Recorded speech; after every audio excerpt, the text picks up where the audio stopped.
Hello readers by eyes and by ears, this is Mari-chan and welcome back to my channel. Today we are starting the reading of Remnants of Filth Volume 6, also known as Yu by Rou Bao or Meat Bun. I hope you all enjoy. I am eager to see where we are going after, where we left off on Volume 5. So let's go ahead and get started, shall we? Chapter 160, The Legend of the Soul Summoner. Morsi brought Goo Mahng out of the treatment room. A secret kept by one person would always be a secret. Between two, it would be an agreement. By the time a third became involved, it was a liability. More than 10 people had seen Morsi rescue Goo Mahng. These were shadow guards who had undergone strict training within the palace, but they were just human in the end. No secret could be successfully kept by more than 10 people. The matter of Shizun risking his life to rescue a traitor rapidly spread throughout the entirety of Chonghua. After the incident at Datsu City, the streets were already rife with salacious rumors about Morsi and Goo Mahng. When this news broke, many of those who had remained cautious or skeptical sank into suspicion, one after another. Has Shizun gone insane? Why would he go so far for a traitor? Didn't you know? Their relationship's never been so simple. I know they used to be the very best of friends, but brothers who'd follow each other into death? You should hear what Moo-wrong is saying. He's a relative of the imperial family. He probably got the inside story. Your jaw is going to drop when you hear the truth. The entire city was abuzz, but Morsi had neither energy nor attention to spare for such trivialities. Although he'd reached Goo Mahng in time to drag him back from the brink of becoming a demon, that mysterious assassin had managed to tell Goo Mahng about the vow of calamity. Goo Mahng, already hovering on the knife edge of insanity, had been dealt another great psychological blow. His mind was destroyed at last. Just as Jiang Fuli had warned, Goo Mangh's mind was now in worse condition than when the Liao Kingdom had returned him.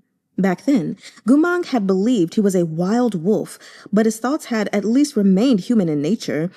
After these injuries, Goo Mahng, upon waking, seemed to have lost all his humanity.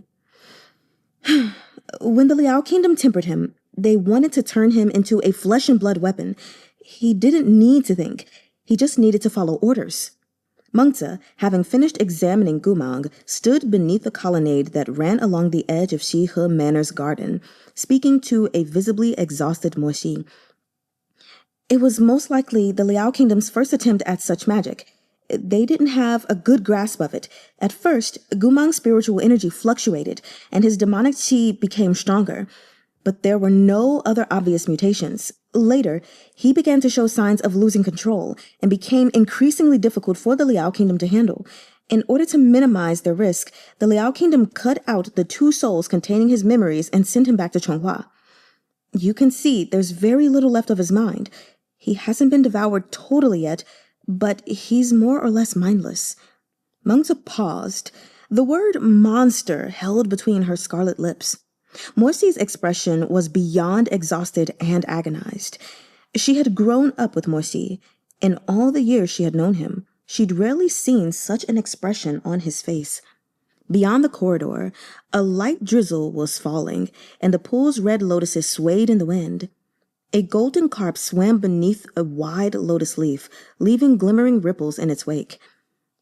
But he remembers me, Morsi whispered into the silence. He hesitated. After I brought him out of the treatment room, he slept for almost 2 days. When he woke, he didn't react to anyone else's voice, but he remembered me. Morsi lowered his gaze, as if, in speaking the words to Mengzi, he was also consoling himself. When I talk to him, he always responds. He hasn't yet been fully devoured by black magic, but in his current condition, virtually all of his memories have been destroyed. Mengzi sighed.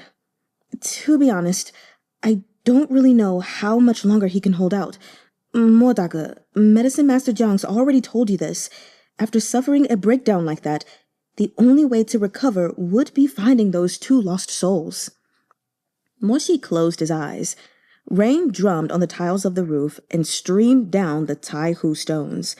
Morsi's pitch-black brows were drawn low, and beneath his straight nose, his thin, pale lips were tightly compressed. If it was just Mengzi who said she couldn't save him, he might still have a wisp of hope. But Chonghua's foremost healer, Jiang Fuli, had long since warned him in the same words. Unless you find his two souls, even an immortal from the highest of heavens couldn't save him. Morsi's fingernails sank deep into his palms.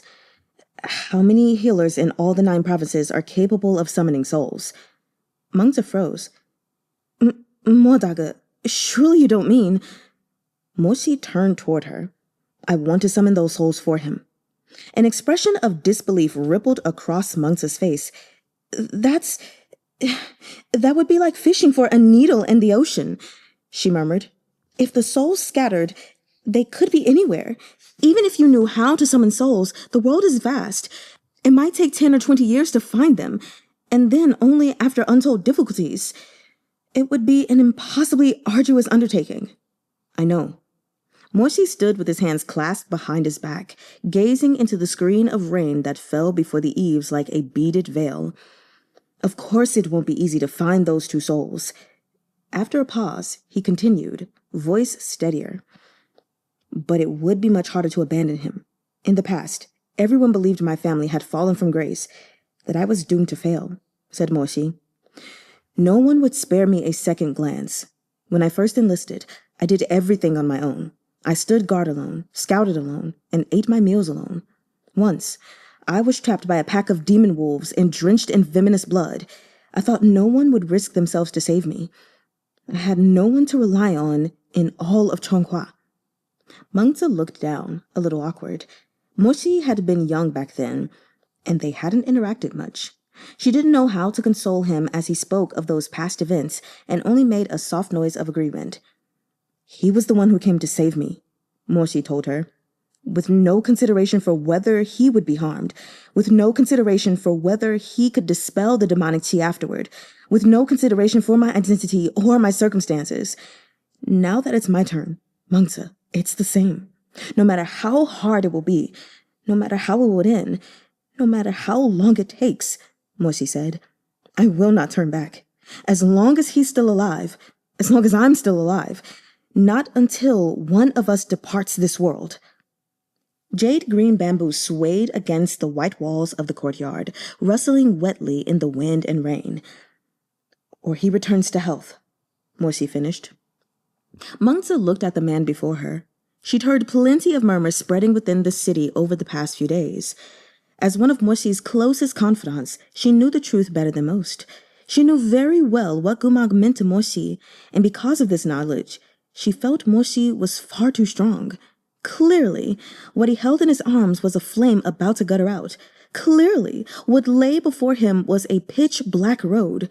Clearly, every fresh piece of news he received was more devastating than the last. Yet Morsi endured it all. In her capacity as a healer, Mengzi had seen all types of people become fretful, despairing, reluctant, or mad when faced with such a plight. She'd seen children turn away from their ailing parents in sorrow, husbands give up on their weakening wives in cowardice.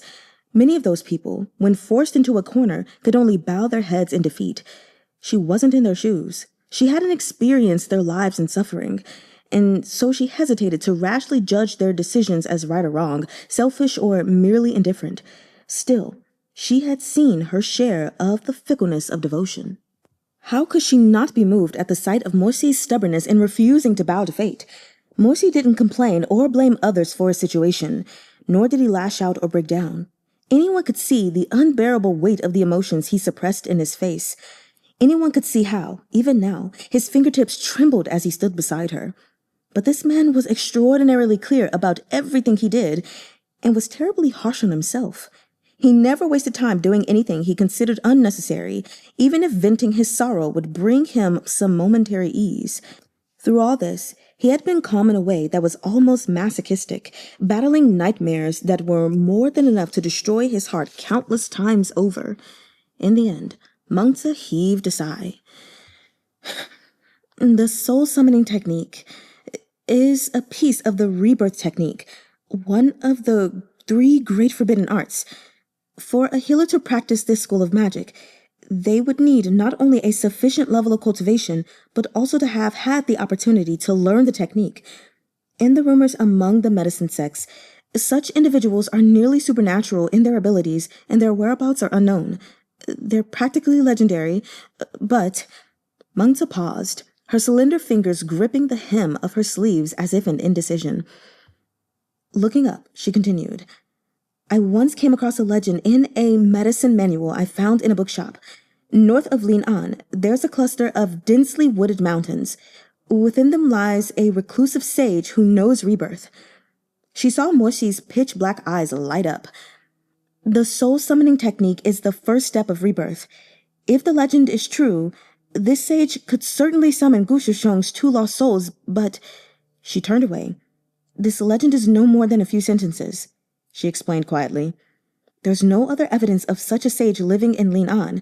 Assuming it's true, this person has vanished into the mountains and would be nigh impossible to find. In the legend, his temperament is fickle and capricious. He helps people when happy and harms them when displeased.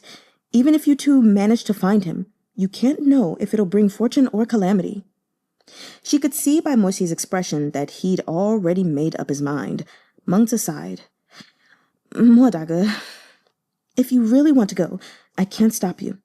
Chonghua is at war with the Liao Kingdom, and Liang is bedridden with his injuries. At this moment, his life hangs by a thread. Even I don't know if it's possible to save him. If you really can help Goo Mahng recover, it would be a great boon to Chonghua. But the situation is delicate. I worry Imperial Brother won't let you travel far from the capital. How about this? Go in and take some rest. After all, you sustained considerable injuries suppressing Goo Mahng's demonic qi. In the meantime, allow me to explain to Imperial Brother and make the request on your behalf. She gave Morsi a gentle smile that couldn't hide the faint sorrow in her eyes. I'm sorry. I wasn't the first person to recognize your potential. When your family was struggling, I wasn't at your side. Let me help you one more time. If you can save the person that you care for... She looked down, wisps of dark hair curling at her pale, slender neck. Then I would be happy too. Rest assured, leave Imperial Brother to me. The rain had grown heavier. Mengzi gave Morsi some final instructions on Goo Mahn's medicine, then summoned Jiang. The 2 women left under umbrellas. Morsi returned to the room to sit beside Goo Mahng. Only a few servants remained in the courtyard, housekeeper Li among them. Shifu, why are you frowning? What are you thinking? A new apprentice asked, rousing Li Wei from his thoughts. Li Wei looked away from the decorative screen he'd been gazing at and cleared his throat. Nothing. Of course it wasn't nothing. He'd heard Princess Mengzi's entire conversation with his lord, and although he'd felt uneasy, Li Wei had previously served in the palace. He'd seen enough of concubines, consorts, and female officials. However noble these women's birth, they were still human. They had human emotions, and emotions were rarely easily dispelled. It was feeling that made them sit alone in an empty bed canopy until daybreak, or laugh unabashedly in their own palace hall upon hearing some other favorite concubine had died of disease. Feeling drove their schemes, hatred and jealousy. It was why there were many things they clung to against all reason. But to Li Wei, Mengzi seemed unlike those other women. While she did experience hardship, sorrow, and dissatisfaction, it all appeared fake to Li Wei, like powder on a beauty's face. Love that could be so easily abandoned was not love at all, and she'd waited for Morsi in vain more than 10 years. Or was it perhaps that, as one of Chonghua's 3 gentlemen, her behavior simply wasn't that of an ordinary woman? As Li Wei thought, he couldn't help but furrow his brow. Chapter 161. Lies. The storm worsened in the wake of Mengzi leaving. Muffled thunder rumbled overhead, pressing down on the capital of Chonghua. Goo Mahng was asleep, but Morsi knew he was afraid of thunder. He didn't move from the room. Evening found him at the west-facing window, trimming the candle wick with a pair of golden shears. The hazy flame flared, setting the whole room flickering with light. He returned to Goo Mahng's side and sat on the edge of the bed. Goo Mahng's pillow had shifted sideways as he slept, so Morsi helped him straighten it back up. It was at this point that he discovered the book beneath the pillow. Mo-wrong froze for a moment before pulling out the book. There was no title inscribed on its cover, but upon flipping it open to the first page and seeing that familiar hand, he immediately understood. This was the booklet of notes Goo Mahng had written in every day to retain his memories. He had wanted to read it when he'd first discovered it, but Goo Mahng had stopped him. It would be far too embarrassing, he'd said. Mo-wrong was only to read it after he lost his memories again. Moments later, realizing he had put a damper on Mo-wrong's mood, Goo Mahng had cajoled him. Hiya, who knew how much he might still remember 10 or 20 years in the future? And told Mo-wrong not to worry so much. Mo-wrong hadn't expected those 10 or 20 years to pass so quickly. He spread the book over his lap, lowering his gaze to read every word written on its pages. Goo Mahng had recorded many things in this compendium of memories. He'd written of his life in the academy, and after, when he'd enlisted. He wrote of Lin'an, the emperor, and of course, of Mo-wrong himself.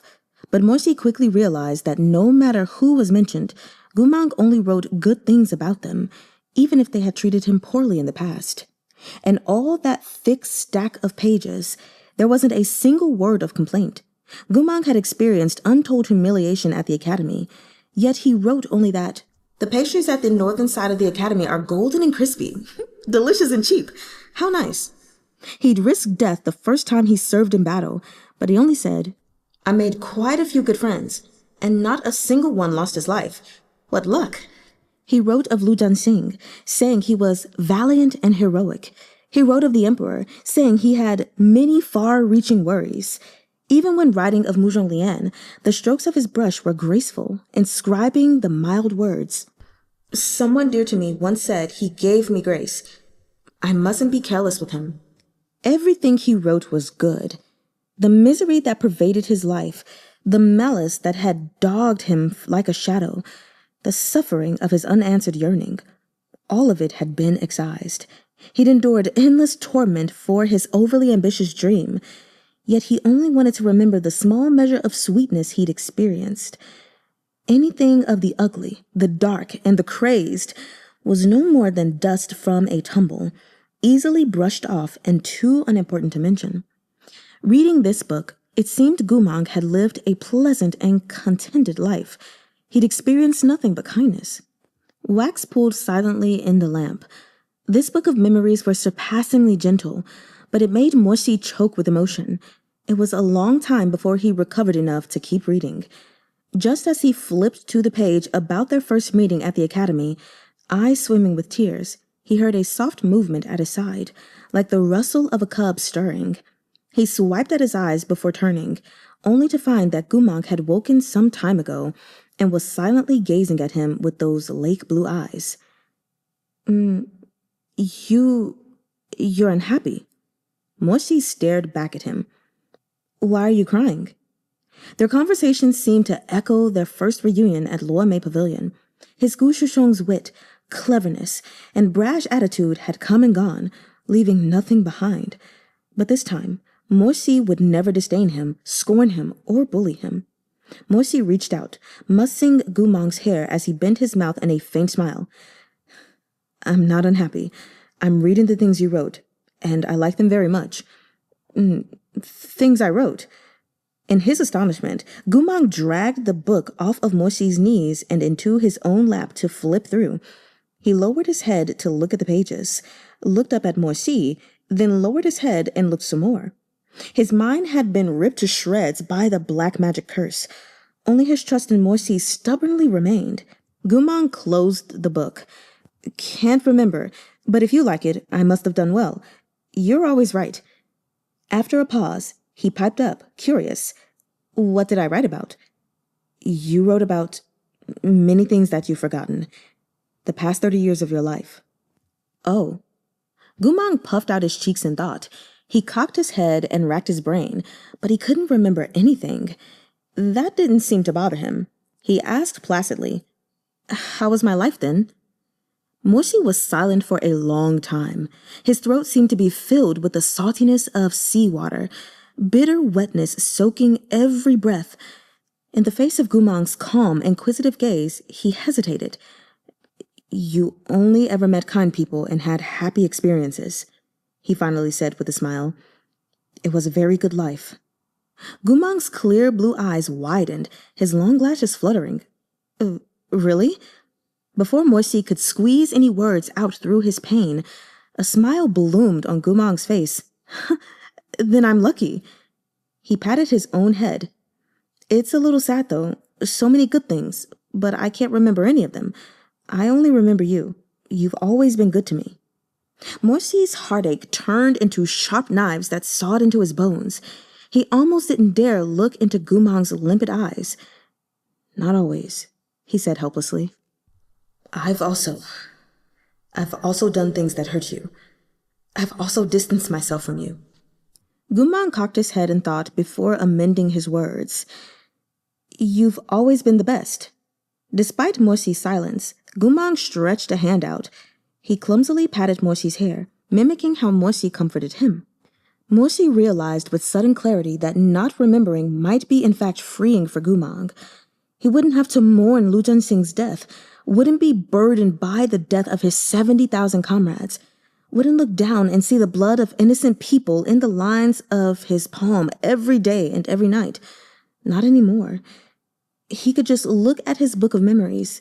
He could keep only the good things from his past. But Mo-wrong couldn't do the same. The black magic demonic tea within Goo Mahng was still on the verge of spiraling out of control. Only by finding those two lost souls and making Goo Mahng whole could he keep his beloved from falling into hell. "Shizun, No matter what happens." Mo-wrong took hold of his hands and spoke with utmost earnestness. "I will always stay with you." Goo Mahng nodded serenely. "That's really good. I'll always stay with you too." Rain sheeted down outside the window, and thunder rumbled again. But this time, Goo Mahng wasn't afraid. He turned that blue gaze toward the lead-gray sky, looking at it with a confused curiosity.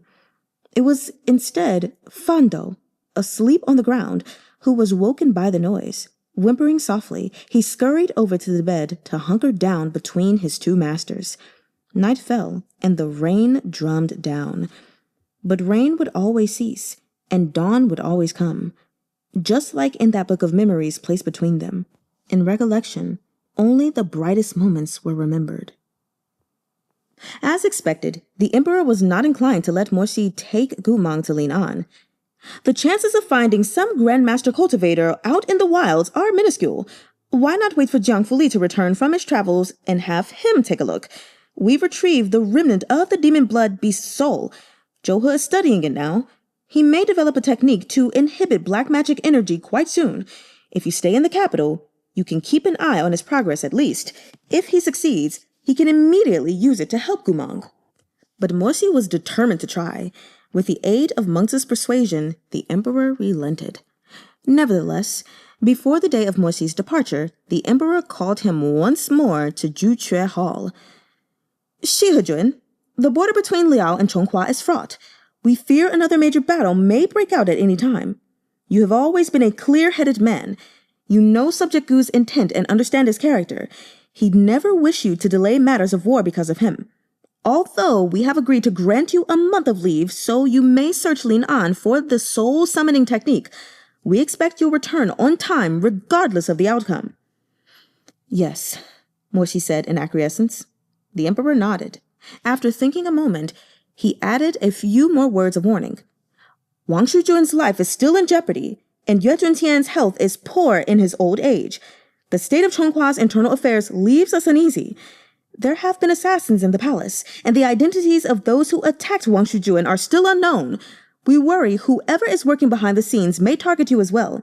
You must be careful on this journey. When you reach the prefecture of Lin'an, visit Yue-shoo-eh if you have the time. Urge him to work faster and refine the tool Joo-he wants. And tell the Yue clan to be careful as well. Something tells us we haven't seen the last of those assassins' attacks." Mo-wrong agreed to it all. As he finally made to leave, the Emperor called out to him yet again. "Wait a moment. We have one more thing to say." He turned his head, This time, the emperor wore a hesitant expression and didn't immediately voice his thoughts. He pondered for several moments before saying, "Over the past few days, there have been all manner of rumors concerning your relationship with subject Goo." Morsi waited for him to elaborate. "We won't ask too much now, but gossip and public opinion cannot be taken lightly. Regardless of what relationship the two of you share in truth, those who wish you harm will say unspeakable things. What matters actually passed between the two of you are far less important than the guesses they'll make as to your motives. There are even some who say you're the same as Goo Mahng, that both of you plot to reenact history and crown yourselves king like Hua-puan, that your intentions are treacherous and impure." Morsi only smiled at him. "Does your Imperial Majesty believe it?" "What do you think?" The emperor rolled his eyes. "No matter how paranoid we are, would we suspect someone who's sworn the vow of calamity? We're merely making the point that carrying on like this will erode your authority. It would be best to distance yourself from subject Goo." Pausing, he gazed probingly at Morsi. "Ah, but you two aren't actually—" "Did your Imperial Majesty not say you wouldn't ask?" We were just thinking out loud." "More than 10 years ago, when my family fell from grace, it was Gu Shishong who took care of me and stuck by me when I was at my lowest. His best friend Lu Jianxing told him not to get close to a fallen noble, in case I encountered even more misfortune, and dragged him down with me. Does your Imperial Majesty know how he replied?" The emperor was silent. "His answer in the past is my answer today." Morsi drew in a breath, his exquisite features gilded by the sunlight passing through the open windows. He said, calm and resolute, "Nothing has more value than sincere feeling." What was left unspoken was obvious. Regardless of whether the connection was between brothers, comrades, or lovers, if there was sincerity in it, it would be no regrets, no matter what others said or what troubles came. He would not let go of Goo Mahng, nor would he step aside for fear that remaining at Goo Mahng's side meant he'd be stained. Back when Morsi had sunk deep into the mud, it was this man who had reached out a pristine hand and rescued him from the cold and the filth. Goo Mahng was not his stain, but the light in his heart that had never gone out. At this point, there was nothing left to ask that wouldn't make things uncomfortable. The emperor sat down wearily in his rosewood chair, leaning back against the Kuei dragons chasing each other along its rounded back, and waved a hand at Morsi. "Good grief, what else can we say? We can't insist without sounding downright unreasonable. All right, enough. Get the hell out." He huffed. "You stress us out, the both of you." Morsi pursed his thin lips, made his obeisance, and left Yexue Hall. He headed for his manor to pack for his and Goo Mahn's journey to Lin'an. Chapter 162. Fiefdom of Lin'an. Lin'an was a short journey from the capital of Chonghua, less than a day's travel by water on a spiritual boat. Their travels were both smooth and peaceful, aside from the clamoring of monkeys echoing from the mountains on both sides. As they passed villages and towns, the vast structures of the capital within their sweeping eaves and sturdy brackets gradually yielded to humbler dwellings with whitewashed walls and umber-black roof tiles, clustered close to the water. The boat maiden steering their vessel was a Lin'an girl of 17 or 18 who had spent much of her life on this canal. Morsi and Goo Mahng were dressed like commoners for the journey, and this boat maiden's chief cares were things like the price per catty of fish and shrimp or the next day's forecast on the water. She had no interest in political affairs whatsoever and didn't recognize either of them. On the journey, she giggled and chatted with them in a sweet Wu dialect, speaking of sundry things, the customs of Lichuan in one breath and the harsh winters of Yanbei City in the next, about how the beef noodle soup from Fan City tasted best with chili flakes, or how crisp the pastries were at a certain stall on the northern frontier. Goo Mahng listened mindlessly as he munched on the little dried fish the boat maiden had given them. "You've been to so many places," he cut in. "Me? But I haven't been to those places at all. The boat maiden's laughter was more brilliant than the glimmering waves stirred by her thin bamboo pole. When I reach a port, I tell people to bring over stuff that's good to use and eat. I don't get off the boat more than a few times a year, she giggled. My toes never touch the soil. I'm a fairy of the water. Such a statement would have sounded ridiculously affected if said by someone else. But the girl was ethereally beautiful, cheeks dimpling deeply when she smiled. Her eyes were more expressive still, so dark they shone purple. She stood at the prow, slender hands moving the bamboo pole through the water. With her fluttering sleeves and hair dark as ink, she looked like a river goddess risen from the waters. It was too bad she was a little chatterbox. Mo-shi soon grew tired of listening to her prattle on in her lilting tones. But when he turned to glance at Goo Mahng, he found him rapt, his blue eyes wide as he stared. When he was most engrossed in her tales, he momentarily forgot to chew on the dried fish dangling from his mouth. My shifu brought me onto the boat when I was little, and I've lived on it since. After my shifu passed, it's been just me. Don't underestimate me because my boat's small. I've weathered every sort of storm and carried every sort of person.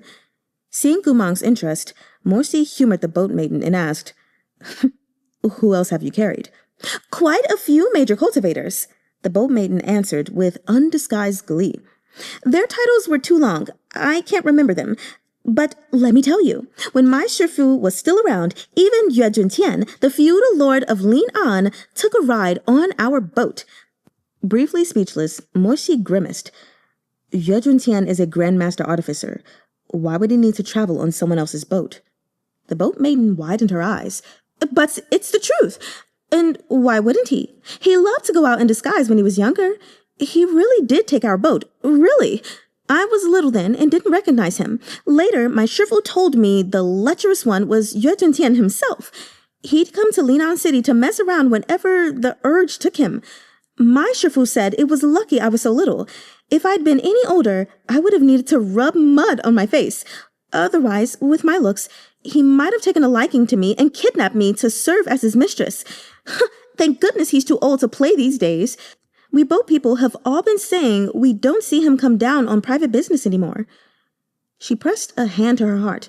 Phew, what a relief. Her story didn't mean much to Goo Mahng, but it left Mo-shi feeling rather awkward. Yue Juntian was a lustful man. All of Chonghua knew it. Ultimately, the animosity between the younger members of the Yue clan, between MURONG CHUYI and Jiang Yexue, was the result of Yue Juntian's philandering. Even so, Mo-shi hadn't expected Yue Juntian to have such a poor reputation among commoners as well, down to the girls of his own fiefdom. Evidently, these girls viewed him as a villain in a horror story and spoke of him this way in private. But the boat maiden was right about Yue Juntian's fickle nature. If not for the decline of his health in recent years, he would have likely produced a third heir after Jiang Yexue and Yue Chun-ching. The boat maiden's inhibitions had fallen almost completely away as she chattered on while steering the boat. But it's no wonder the old man Yue prefers it here. Lin'an is full of beauties, and there are some girls who really are stunningly gorgeous. I've seen them plenty of times washing vegetables in silk down by the water. They were lovely, only a little less beautiful than me. Okay. Mo-shi felt his head begin to ache at these words, but Goo Mahng was wholly unperturbed. He took a few more bites of the dried fish and said, Miss, you're really pretty. The boat maiden was elated, beaming as she returned the compliment in a flirtatious tone. Xiaoge, you're pretty dashing yourself. Goo Mahng turned to Mo-shi. What does dashing mean? It also means you're pretty. Goo Mahng nodded and told Mo-shi, Then you're the dashingest on the boat. Okay. For a while, Mo-shi couldn't muster a response, yet he couldn't just leave it be. He turned away, gazing at the glimmering river split by the reeds, and coughed lightly. As they neared Lin'an City, the number of boats on the river increased visibly. A canal city was, after all, different from the capital. Vessels and oars were everywhere, with elegant women washing silks, fishermen singing at dusk, and the residents who made homes along the river swimming in the water. Morsi saw a child no older than 4 splashing happily in the waves like a sharp-bellied fish. Such a strong swimmer, he couldn't help remarking. Of course, the children of families that live along the river learn to swim before they can walk, the boat maiden giggled. Remember to gather all your things before you step off. When you see more fishermen waiting ahead there, we'll have reached the port of Lin'an. After thanking her, Morsi asked, Miss, you've encountered so many people. Have you ever heard of a reclusive cultivator in the mountains of Lin'an who knows the rebirth technique? He'd thought her innocent and naive, uninterested in immortal techniques or cultivation, and asked as a shot in the dark, without real hope of an answer. Yet unexpectedly, the boat maiden cocked her head. Is that one of the legendary 3 forbidden techniques? Morsi's heart leapt into his throat. Exactly so. Oh. So, some of my passengers mentioned this legend before. There's supposed to be an expert in the technique outside Lin'an City. Do you know where exactly? The boat maiden shook her head. That I don't know. My shifu once said birth, aging, sickness, and death are unavoidable. Could there really be such a technique as rebirth? I thought it sounded too far-fetched and didn't take it seriously. If you're interested, though, why not go into the city and ask a cultivator?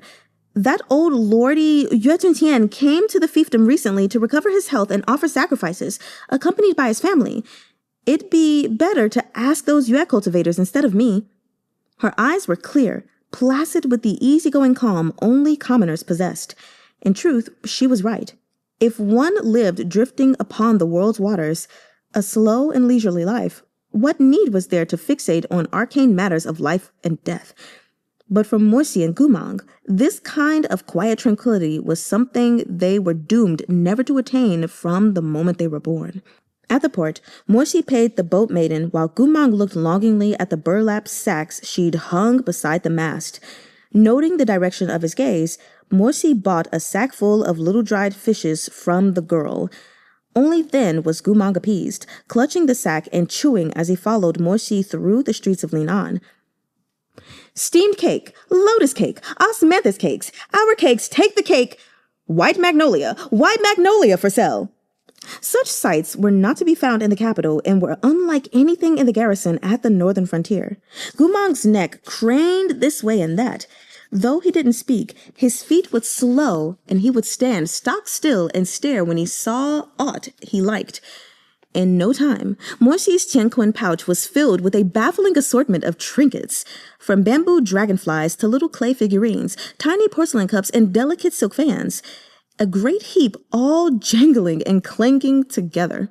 Morsi had originally planned to make straight for the Yue clan's Lin'an residence to pay them a call, but seeing the light beginning to go, he changed course and turned to Goo Mahng.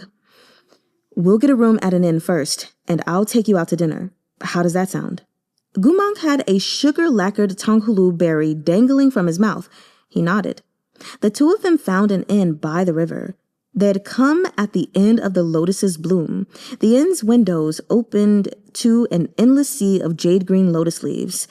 Dragonflies zipped over lush flowers, and sea pods arched over the water on graceful stems.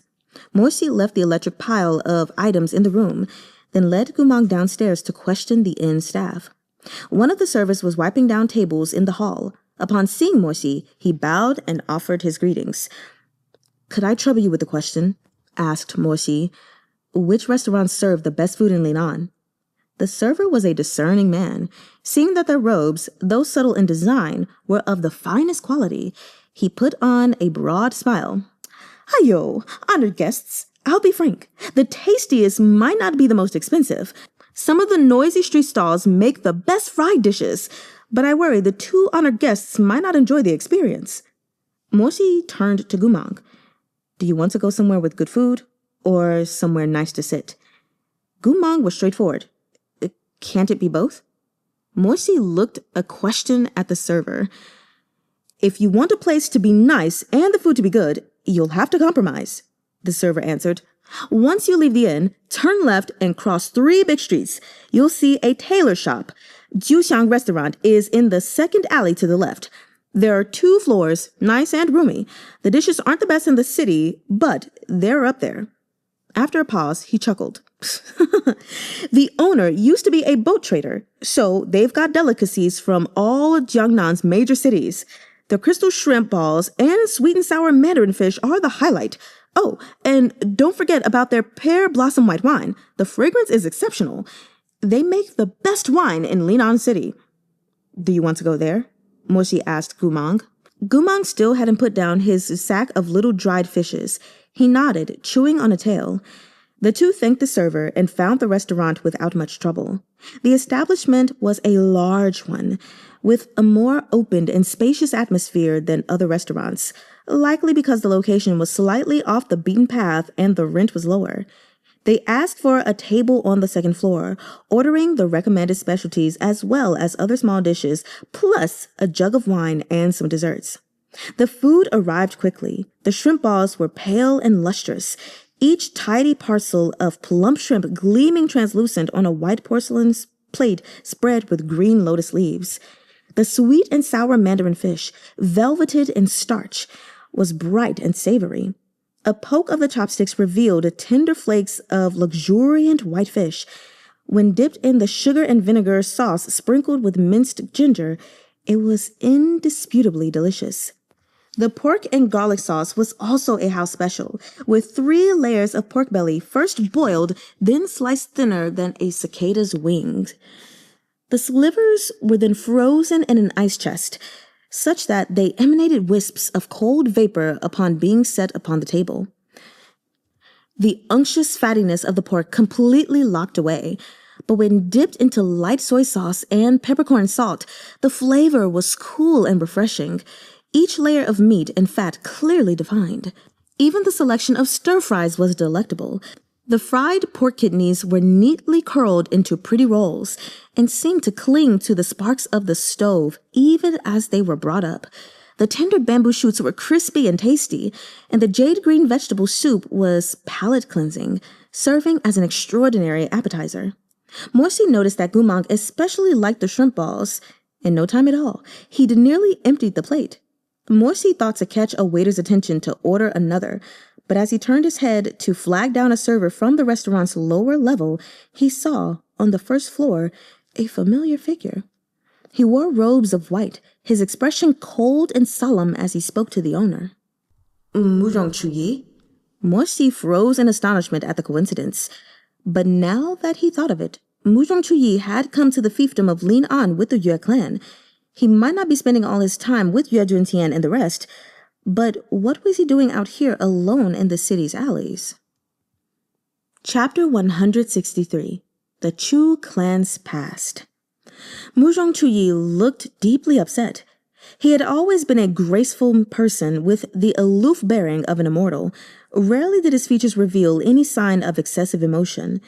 Even when he'd argued with Yue Chun-ching on Bat Island and stormed off in a rage, his emotions hadn't shown on his face. Yet at this moment, MURONG CHUYI was like a frozen lake at the start of spring. Things he had once sealed in ice could no longer be hidden beneath the surface. Despite the distance between him below and where Mo-shi and Goo Mahng sat above, the agitation was plain. "What? You're asking about a family that lived at the dock more than 30 years ago?" The owner had a prosperously large gut and fingers that never stopped clacking away on his abacus. Engrossed in calculating his income, he mumbled absently. "Yeah, I was a boat trader once, but so many families live near the port of Lin'an. At least 80, if not 100. How could I remember each and every one?" The family had the surname Chu. "There are plenty surnamed Chu," the shopkeeper grumbled. "That's a common surname in Lin'an." A family named Chu, from more than 30 years ago. Mo-shi thought it over and recalled.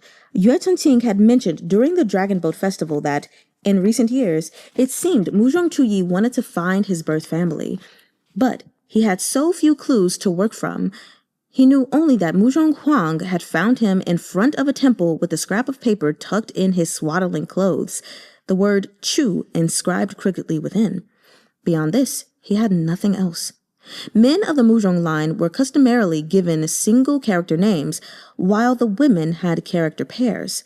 But Muzhong Huang had been frail in her youth, and the fortune teller proclaimed she would have a better chance of survival with a boy's name. To this end, the emperor granted an exception to this branch of the family, and Murong Huang was named thusly. Murong Huang had always felt double-character names were prettier, and after she took in this foundling, she included in his name the Chu his family had left for him, MURONG CHUYI. Evidently, MURONG CHUYI had learned more clues about his origins and come to this restaurant to ask the owner about these old events. Undeterred by the owner's dismissal, he took a golden cowrie from his Chenqing pouch and pushed it forward with 2 fingers, just shy of the shopkeeper's hand. Could you think a little harder? As soon as he saw that golden cowrie, the shopkeeper's pudgy hand stilled on the abacus. Scooping up the money, he looked up with a smile. "Good sir, you're far too generous. To be honest." His smile froze the instant he saw Murong Chuyi's face. "What is it?" asked Murong Chuyi. Some sheet of bedrock seemed to shake open in the depths of the owner's memory. He stared at Murong Chuyi in a daze, his expression one of wide-eyed bewilderment. He gasped, "It's you?" Then quickly shook his head. No. Is it her?" He scrubbed at his face. "No. Are you her?" The shopkeeper rambled in incoherent confusion, but Murong Chuyi seemed to have understood nevertheless. He stepped forward and grabbed the man's arm, his phoenix eyes flashing. "You know something," said Murong Chuyi. "Something about what happened more than 30 years ago, at the port of Lin'an." The restaurant owner looked as if he was dreaming. Only after a long moment did he recover his senses. Feeling the curious gazes of the customers and workers all around him, he retrieved a handkerchief and wiped his flabby face with trembling hands. "Xianjiang, first, follow me upstairs. I'll organize my thoughts, then I'll tell you when we sit down." The two walked toward the stairs. Goo Mahng saw that Morsi's sword-like brows were knit and followed his line of sight. "Do you know that dashing man in white?" Having just learned the word dashing from the boat maiden, he put it to immediate use for the beautiful Murong Chuyi. "I do," said Morsi. "So did you, but you've forgotten." "Oh, should I go say hello?" Morsi grabbed his wrist to pull him back and shook his head. "He has his own private matters to attend to. Besides, neither of us are very close to him. Greeting him now would be awkward." Morsi said softly, "You should finish your dinner." The sound of footsteps came up the staircase. The shopkeeper led Murong Chuyi into a private room. Though Morsi and Goo Mahng couldn't see them, the sound of their voices grew clearer and clearer as they took a seat just on the other side of the wall. Porcelain clinked, followed by the soft sounds of pouring tea. The owner's weak voice drifted out from behind the bamboo screen. "If I might be so bold as to ask, when were you born, sir?" Murong Chuyi told him his birth year. The owner murmured it again and again, as if making a mental calculation, then sighed. Might it really be as she said back then?" Though his voice was smooth as rain-soaked jade, the emotion in it seemed like flowing magma. "If you know something, why not speak?" I can't be certain, but with your looks." As the owner spoke, he heaved another sigh. All right. I'll just tell you what I know. It is indeed an old affair from more than 3 decades ago." He began slowly, his voice wandering as if lost in thought. "More than 30 years ago, I came to the canals of Lin'an to trade. I was poor back then. I never knew where my next meal would come from.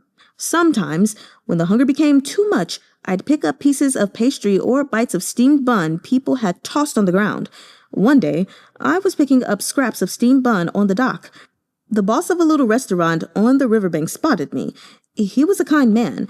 He let me sit in his shop for a while and cooked me a bowl of fried rice and some seaweed and dried shrimp soup. That old man had 2 daughters and a son working in his shop, helping him run the business. His eldest daughter fried the rice. I still remember. She put in a spoonful of lard and a big ladle of soy sauce. It was a big bowl filled to the brim, fragrant and steaming. When I was strapped for cash, I'd go there often to eat. But it wasn't like I was freeloading. After I ate, I'd help their family with whatever they needed around the shop." They heard the muffled sounds of tea being sipped. The owner took a few gulps, steadied himself, and went on. This family was named Chu. All of them were very kind. The youngest, the boy, was still little, but those two sisters were the most renowned beauties in Lin'an. As soon as they reached 15, no few wealthy merchant lords came knocking to propose marriage, but their papa adored them. Those merchants would never take his girls as their first wives because of their low status, and the old man refused to marry them off as concubines. He'd rather let them choose their husbands than be hastily wed to a rich man. Unmarried maidens celebrated for their beauty naturally draw the greed of others. The sisters' reputations grew and grew, and their prospective suitors became harder and harder to turn away. In the end, some overbearing noble lords came. When playing nice didn't work, they took the maidens by force. And then, the shopkeeper let out a heavy sigh. In truth, I didn't see what happened with my own eyes. I started working in shipping around that time and had spent a month in Quanzhou doing business. By the time I returned, the Chu family's restaurant had been burnt to ash. MURONG CHUYI tensed. I asked the neighbors what had happened, but they were evasive, too afraid to say much. I was so young back then, so furious and overcome by grief, I rushed over to the magistrate's office and reported it. The governor told me that because the Chu family couldn't handle that crowd of suitors, they had left Lin'an. MURONG CHUYI's low, cool face contained an audible note of fury. Why would they burn down their house if they were moving away? That's what I thought too, the owner agreed. It was obvious that the officials were lying to me. The Chu family had shown me so much kindness. I couldn't let it go without knowing the truth. I sought out clues in Lin'an City and asked around. But then, what happened then? Despite the decades that had passed, when dredging up these old memories, the shopkeeper seemed agonized. His voice shook, and he took many more sips of tea. Finally, he lowered his voice. Then, I went on to search myself. Finally, on the outskirts of Lin'an City, I found the Chu patriarch's body, decapitated in a haystack. At this point, the man began shivering, the rims of his eyes red. He did not dare, nor did he want, to describe the specifics of what he'd found that day. After a turn or more, he continued, I was terrified and heartbroken. As I wept, I suddenly heard, there were faint sounds coming from the depths of the haystack. I crawled over to look and found the family's son hiding in the hay, looking at me like a lost kitten covered in blood. Listening to the tale, Mo-shi was incensed. At the same moment, the crash of breaking porcelain carried through the bamboo screen. The owner cried out, Jiang, you... In his fury, it seemed MURONG CHUYI had accidentally shattered the teacup in his hand. Your hand is bleeding. It's nothing, MURONG CHUYI replied tonelessly.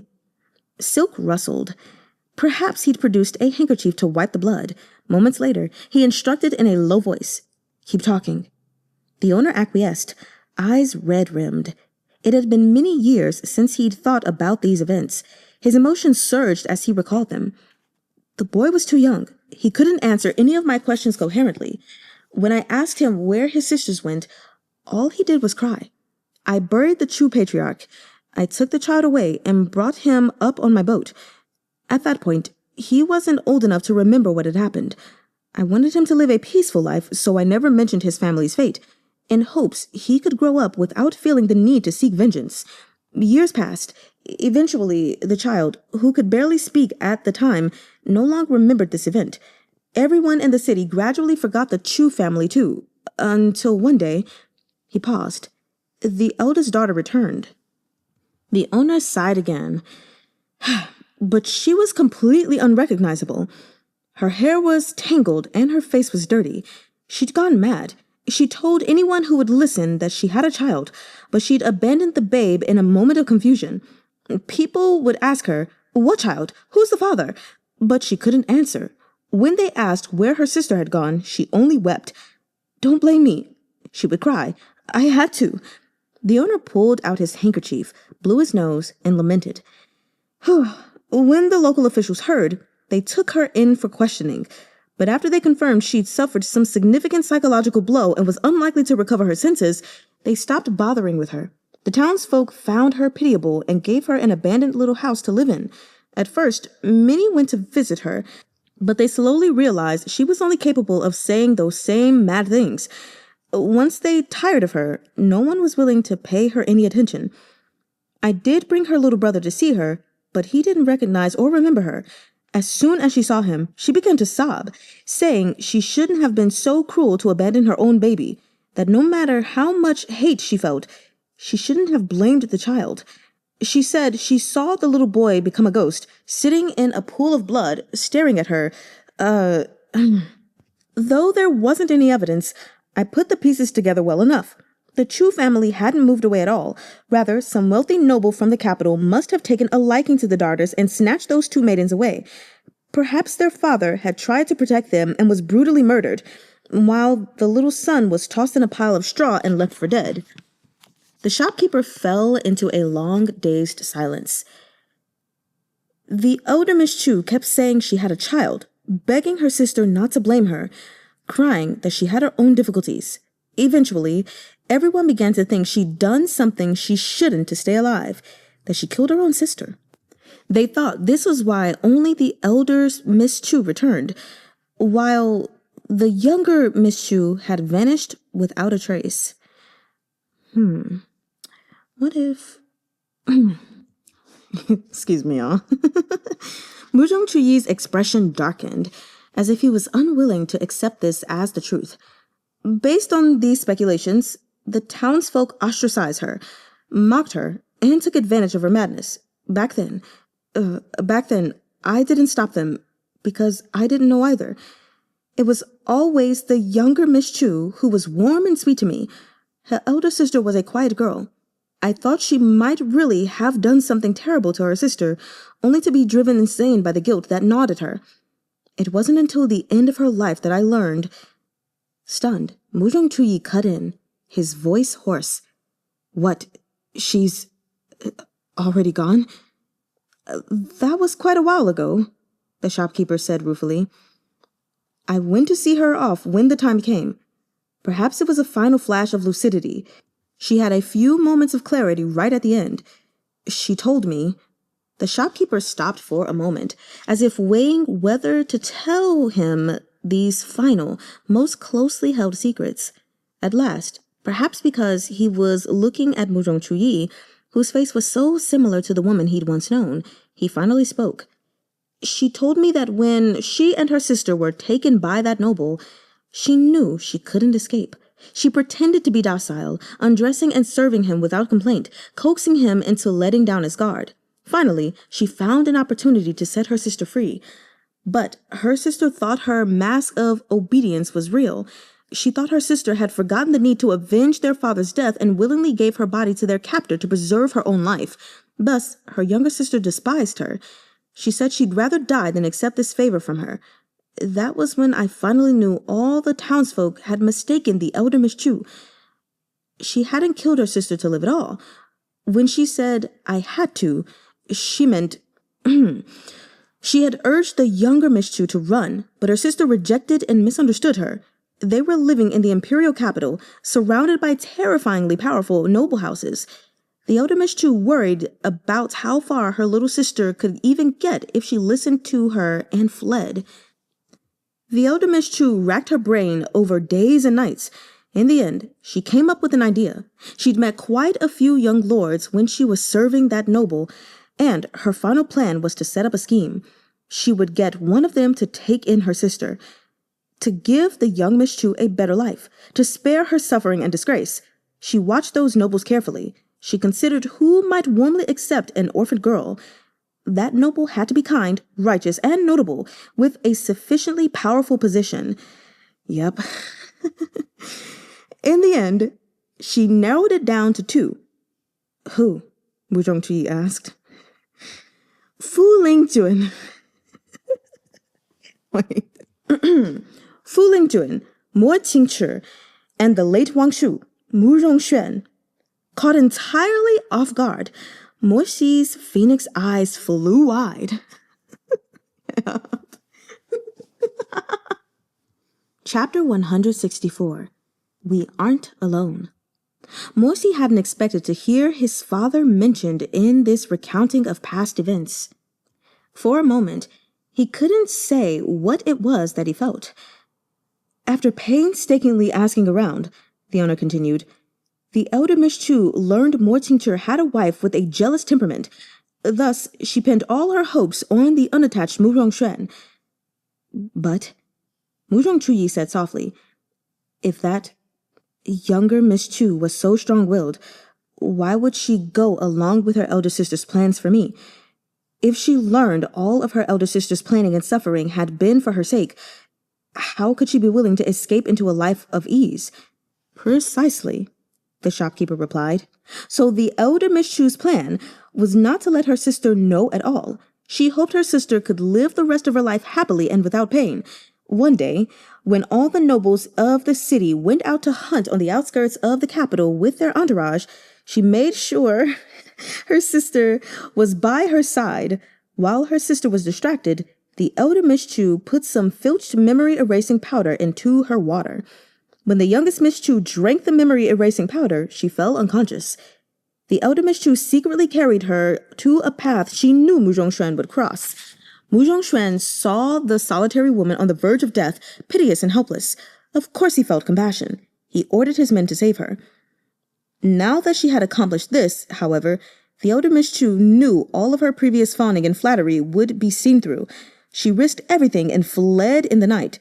But she hadn't gotten far before the noble who seized her discovered what she'd done and flew into a rage. He sent people after her. In the course of her desperate flight, Miss Chu fell down a steep hill and landed in the abyss of 5 poisons. That fog-filled gully in the eastern outskirts of the capital? MURONG CHUYI muttered. That's right. By the time Miss Chu climbed out, she had inhaled too much of the poisonous miasma. Her mind was beginning to deteriorate. But, Jiang, you should know that the effects of that type of poison fog aren't all immediate. It becomes worse and worse as the days go on. While Miss Chu still had some awareness, she hoped she might return to her papa and little brother in Lin'an and attempted the journey. But by the time she reached a populated area and asked around, the news she received sank her into despair. She grew madder by the day, and when she discovered she was pregnant with that noble's flesh and blood, she broke down completely. The room was terrifyingly quiet. By now, even Morsi had realized that MURONG CHUYI was the child of Miss Chu and that nobleman who had forced himself on her. Gazing at Morsi, Goo Mahng asked in a low voice, "Why do you look like that?" Morsi shook his head. He didn't wish to hear any more. If he could, he would have taken Goo Mahng and left. But making their exit now would likely attract MURONG CHUYI's notice, and Morsi hadn't the faintest idea of how to face him at that moment. Within this nerve-wracking silence, MURONG CHUYI asked, his voice flat, "Why didn't she abort the child?" "I can't tell you why," the owner said. "I'm not sure she could have said what she was thinking either, but, love and hate are never so straightforward. Isn't it said there's but a moment's difference between a saint and a sinner? My own guess is that she struggled a long while to decide whether she should keep the child. So long that it was too late to end the pregnancy. Perhaps that's why she later left the infant at the gates of a temple." MURONG CHUYI closed his eyes. "And before her death, Miss Chu told me again and again how she'd hidden in the forest and watched as a finely dressed woman brought her baby away. She'd felt immensely relieved, but also heartbroken. When the pain became unbearable, she began to regret her choice. She wanted to chase after the woman and claim her child, but the noble lady had already left in her carriage. Miss Chu couldn't catch up no matter how she tried, and no one would listen no matter how she shouted. That was the last straw that destroyed her. That night, she went completely insane." At this point, the owner's eyes were distant. It was a moment before he was able to continue the story. "As for that youngest son of the Chu family, that boy grew up working for me on my boat. Later, when I got on in years and wanted to live a steadier life, I came to Lin'an and opened this restaurant, but he'd fallen in love with the water. He's still trading on the river to this day, doing the same job I taught him. I never told him the details about what happened in his youth." MURONG CHUYI's voice came out as a rasp, slow and deep. "How is he doing now?" "He has a wife and kids. He's living a peaceful life. He says he wants to work hard while he's young and put some money away. In a few years, he'll bring his wife and kids back to Lin'an to start up a business so his kids can focus on their studies. After a silence, MURONG CHUYI spoke again. That's good to hear. Sir, do you know which noble kidnapped the Chu sisters? The owner's expression changed. His pudgy lips opened and closed on a stammer. Though he hadn't mentioned the man's identity during his retelling, he obviously knew who he was. But reminiscing over a rumor was one thing. Naming names and exposing that man for a monster was another matter entirely. Everyone had their own sense of right and wrong. Some people could only go so far for justice. They hadn't the courage for more. Still, what they were willing to give counted as kindness. It wouldn't do to press further. MURONG CHUYI was only too aware of this reasoning. And anyhow, he didn't need confirmation of his suspicions. He already had an answer in mind. Who else could it be? Even Morsi, never one to involve himself in other people's business, could guess the identity of that beast with ease. Oh my God. MURONG CHUYI noted the owner's expression and didn't insist. I understand. Thank you, sir. No, not at all. There's nothing to thank me for. There was a beat of silence. Then the two spoke almost at the same time. Sir, could you please answer one more question? Jiang, could I be so bold as to ask one last thing? MURONG CHUYI said, Go ahead. The restaurant owner began, hesitant. You wouldn't really be Miss Chu's child from back then, right? There was no reply. Never mind, the shopkeeper hastily amended. Pretend I didn't say anything. Back to your question. What did you want to ask me? MURONG CHUYI was quiet a moment. My question was, in this area of Lin'an Prefecture, are there many families who tattoo newborn children with a symbol on their shoulder? Oh. Hearing this, Morsi froze. Oh, the people along the river always have like their tattoos. There is an old custom like that, but not everyone follows it. The shopkeeper continued. Actually, the practice goes way back to their ancestors. I'm not sure of the exact details, but I heard that long ago, the ancestors of some of these families worshipped flower deities. They chose a type of flower as their family symbol for warding off evil and asked a famous cultivator to leave a mark on their arm. For example, the ones that worshipped herbaceous peonies got an herbaceous peony-shaped mark, while those who worshipped tree peonies got a tree peony-shaped mark. The more Morsi heard, the worse his expression became. By this point, his face was almost white. The famous cultivator who had made these marks back then used a very potent technique. Not only were these devoted believers marked with sigils, the flowers were even passed down to their children, who were born with the same birthmark. But the enchantment is ancient.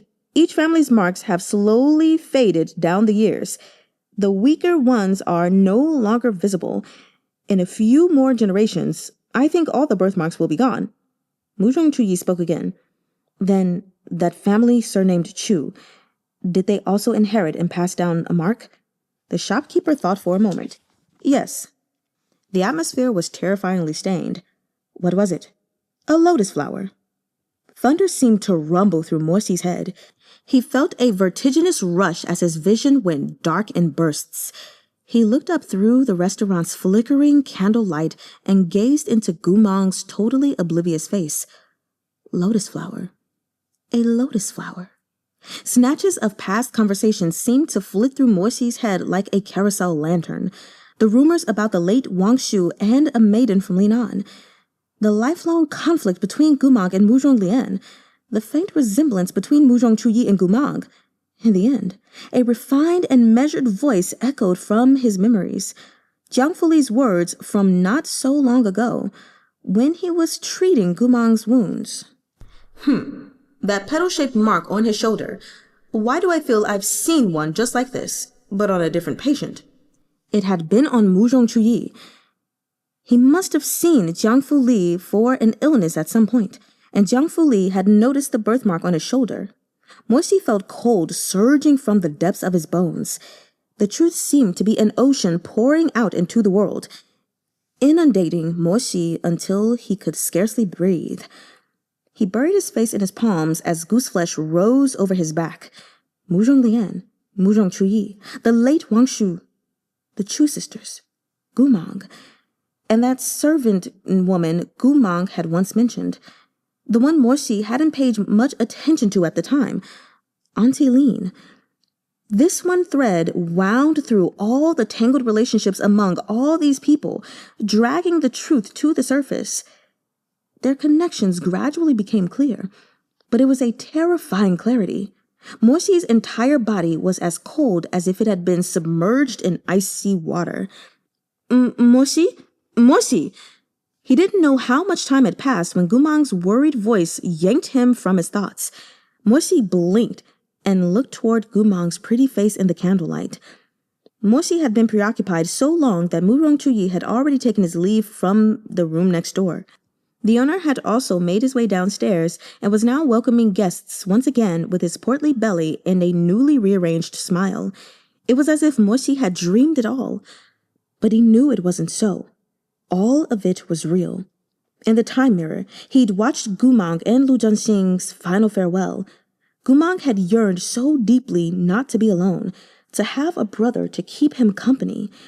He remembered, too, something Chenqing had once said, that MURONG CHUYI had been alone since he was an infant, abandoned at the temple.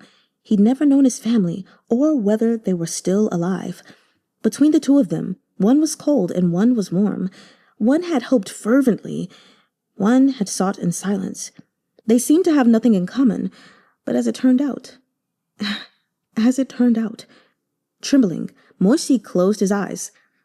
Mo-shi, what's wrong? Nothing. Mo-shi replied in a rasp.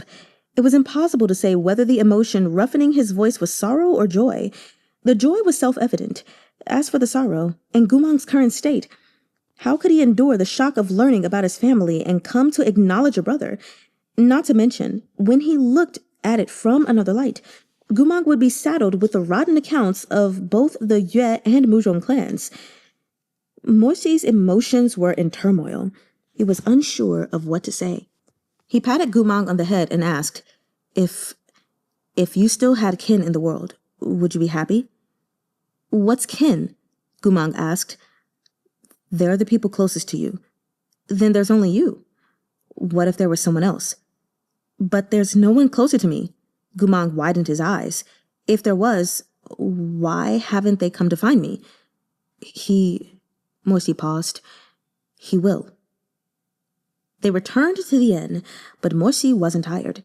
He stood before the window, gazing at the round disk of the early rising moon and the frost of the eaves of the houses, countless questions running through his mind. The noble who had done those despicable things to the Chu sisters was almost certainly, Yue Juntian. Given MURONG CHUYI's temperament, Mo-shi didn't know what action he would take, but the result was sure to be devastating to both the Yue clan and MURONG CHUYI. If he wished to stop MURONG CHUYI from taking the desperate risk of revenge, the best choice would be to tell him he still had a brother of his own blood in this world, and that his brother needed him. He didn't know MURONG CHUYI well, but even he could see MURONG CHUYI, like Goo Mahng, wanted badly to know what it was to have a home. Between the cold satisfaction of revenge and lasting warmth, he trusted MURONG CHUYI would choose the latter. In truth, that would be better for all of them. Mo-shi. Mo-shi turned his head at his name, but found it was nothing more than Goo Mahng murmuring in his sleep. He was already curled up in the bed. The thin blanket pulled so high a scant sliver of his face was visible. He was dreaming, his brow furrowed. Patting over, Mo-shi sat on the edge of the bed. He reached out and gently brushed away the untidy wisps of hair around Goo Mahng's face. Despite the slightness of his movements, Goo Mahng sleepily opened his eyes. Mo-shi kept his voice soft and gentle, very low. Did I wake you? Goo Mahng shook his head muzzily. After a moment, he mumbled, his clear blue eyes heavy-lidded. Do I really have a big brother too? After a pause, Mo-shi hummed in assent. Will he really come to find me? He will. Will he like me? Of course he will. Goo Mahng hummed softly, the wrinkle in his brow slowly smoothing away. A touch of relief and anticipation appeared on his features.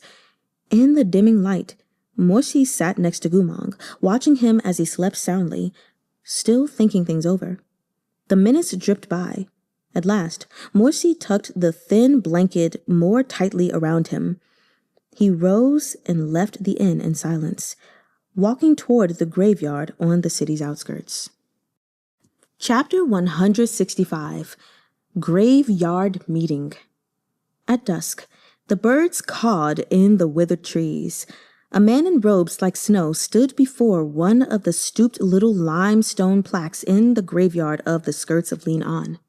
Hardly anybody had bothered to clean the gravestone, and it was covered in a thick layer of grime.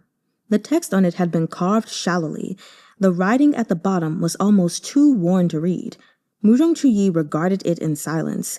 The restaurant owner had kindly erected this stone plaque for his deceased friend. It bore no epitaphs like caring mother or beloved wife. Only 3 simple words were carved on top. Chu-lian's grave. He had found it by following the owner's instructions. After all the twists and turns in his 30-some years of life, he was finally meeting his birth mother for the first time. Once, he had resented his mother's coldness in abandoning him at the temple. He had borne a grudge. He hadn't understood what she'd gone through to make her so cruel. But he hadn't known the truth of it. MURONG CHUYI knelt slowly before Chu-lian's gravestone, fingertips brushing the light dust covering the stone plaque. He thought to call her mother, but as his lips moved, he found he could make no sound. In more than 3 decades, he'd never called anyone mother. Now there was suddenly a grave that he could address by this name, but he could no longer say it easily. Such a simple word, yet it stuck in his throat like a sharp fishbone, pricking out a cutting ache. He could not speak no matter what. He gathered himself for a moment, closing his eyes. Spiritual energy flared at his fingertips. Little by little, he traced over the 3 words. Stone dust whispered as it fell away, and the shallow markings on the gravestone became deep once more, as if every line and stroke was carving itself into his heart. Chu-lian's grave. So that was her name. Next to Chu-lian's gravestone was an older plaque, this one without a name. It was the grave the owner had erected for the murdered true patriarch, out of gratitude for the meal he'd once freely given. The owner, afraid the officials would find out what he'd done, did not even dare to inscribe it, only carving a small lotus flower on the stone. MURONG CHUYI lifted a hand to touch his own upper left arm through his pristine white clothes. He had always wished for a home. These 2 gravestones in this dark cemetery were the result of his arduous search. It was so terribly cold. Of course, the thought of seeking out the boy who survived had crossed his mind, but upon hearing that he was surrounded by his wife and children, with a full and blissful life, MURONG CHUYI felt it would be incredibly awkward if he suddenly inserted himself, just as it always was with the Yue clan. That person's life was already complete. There was no need for him to mar it with an unnecessary brushstroke. He remained kneeling before the gravestone. His emotions, usually so clear-cut, were a chaotic roil. Hatred, resentment, dissatisfaction, disappointment, pain. His heart was near to bursting with these feelings. He couldn't think clearly about anything. In the end, he merely sat in shock. The moon was bright, and the stars were scattered and few. Crows called out from the desolate branches. He reached up to touch his mother again. All he felt beneath his fingers was that icy gravestone, cold, like the home he'd found. The Chu family hadn't moved at all. Rather, some wealthy noble from the capital must have taken a liking to the daughters and snatched those 2 maidens away. Perhaps their father had tried to protect them and was brutally murdered, while the little son was tossed in a pile of straw and left for dead. In the course of her desperate flight, Miss Chu fell down the slope and landed in the abyss of 5 poisons. In the outskirts of Lin'an city, I found the Chu patriarch's body decapitated. The words of the tale from earlier seemed to echo in his ears like a curse. Hatred welled up in his breast, and he rose. a ball of flaming light coalescing in his palm.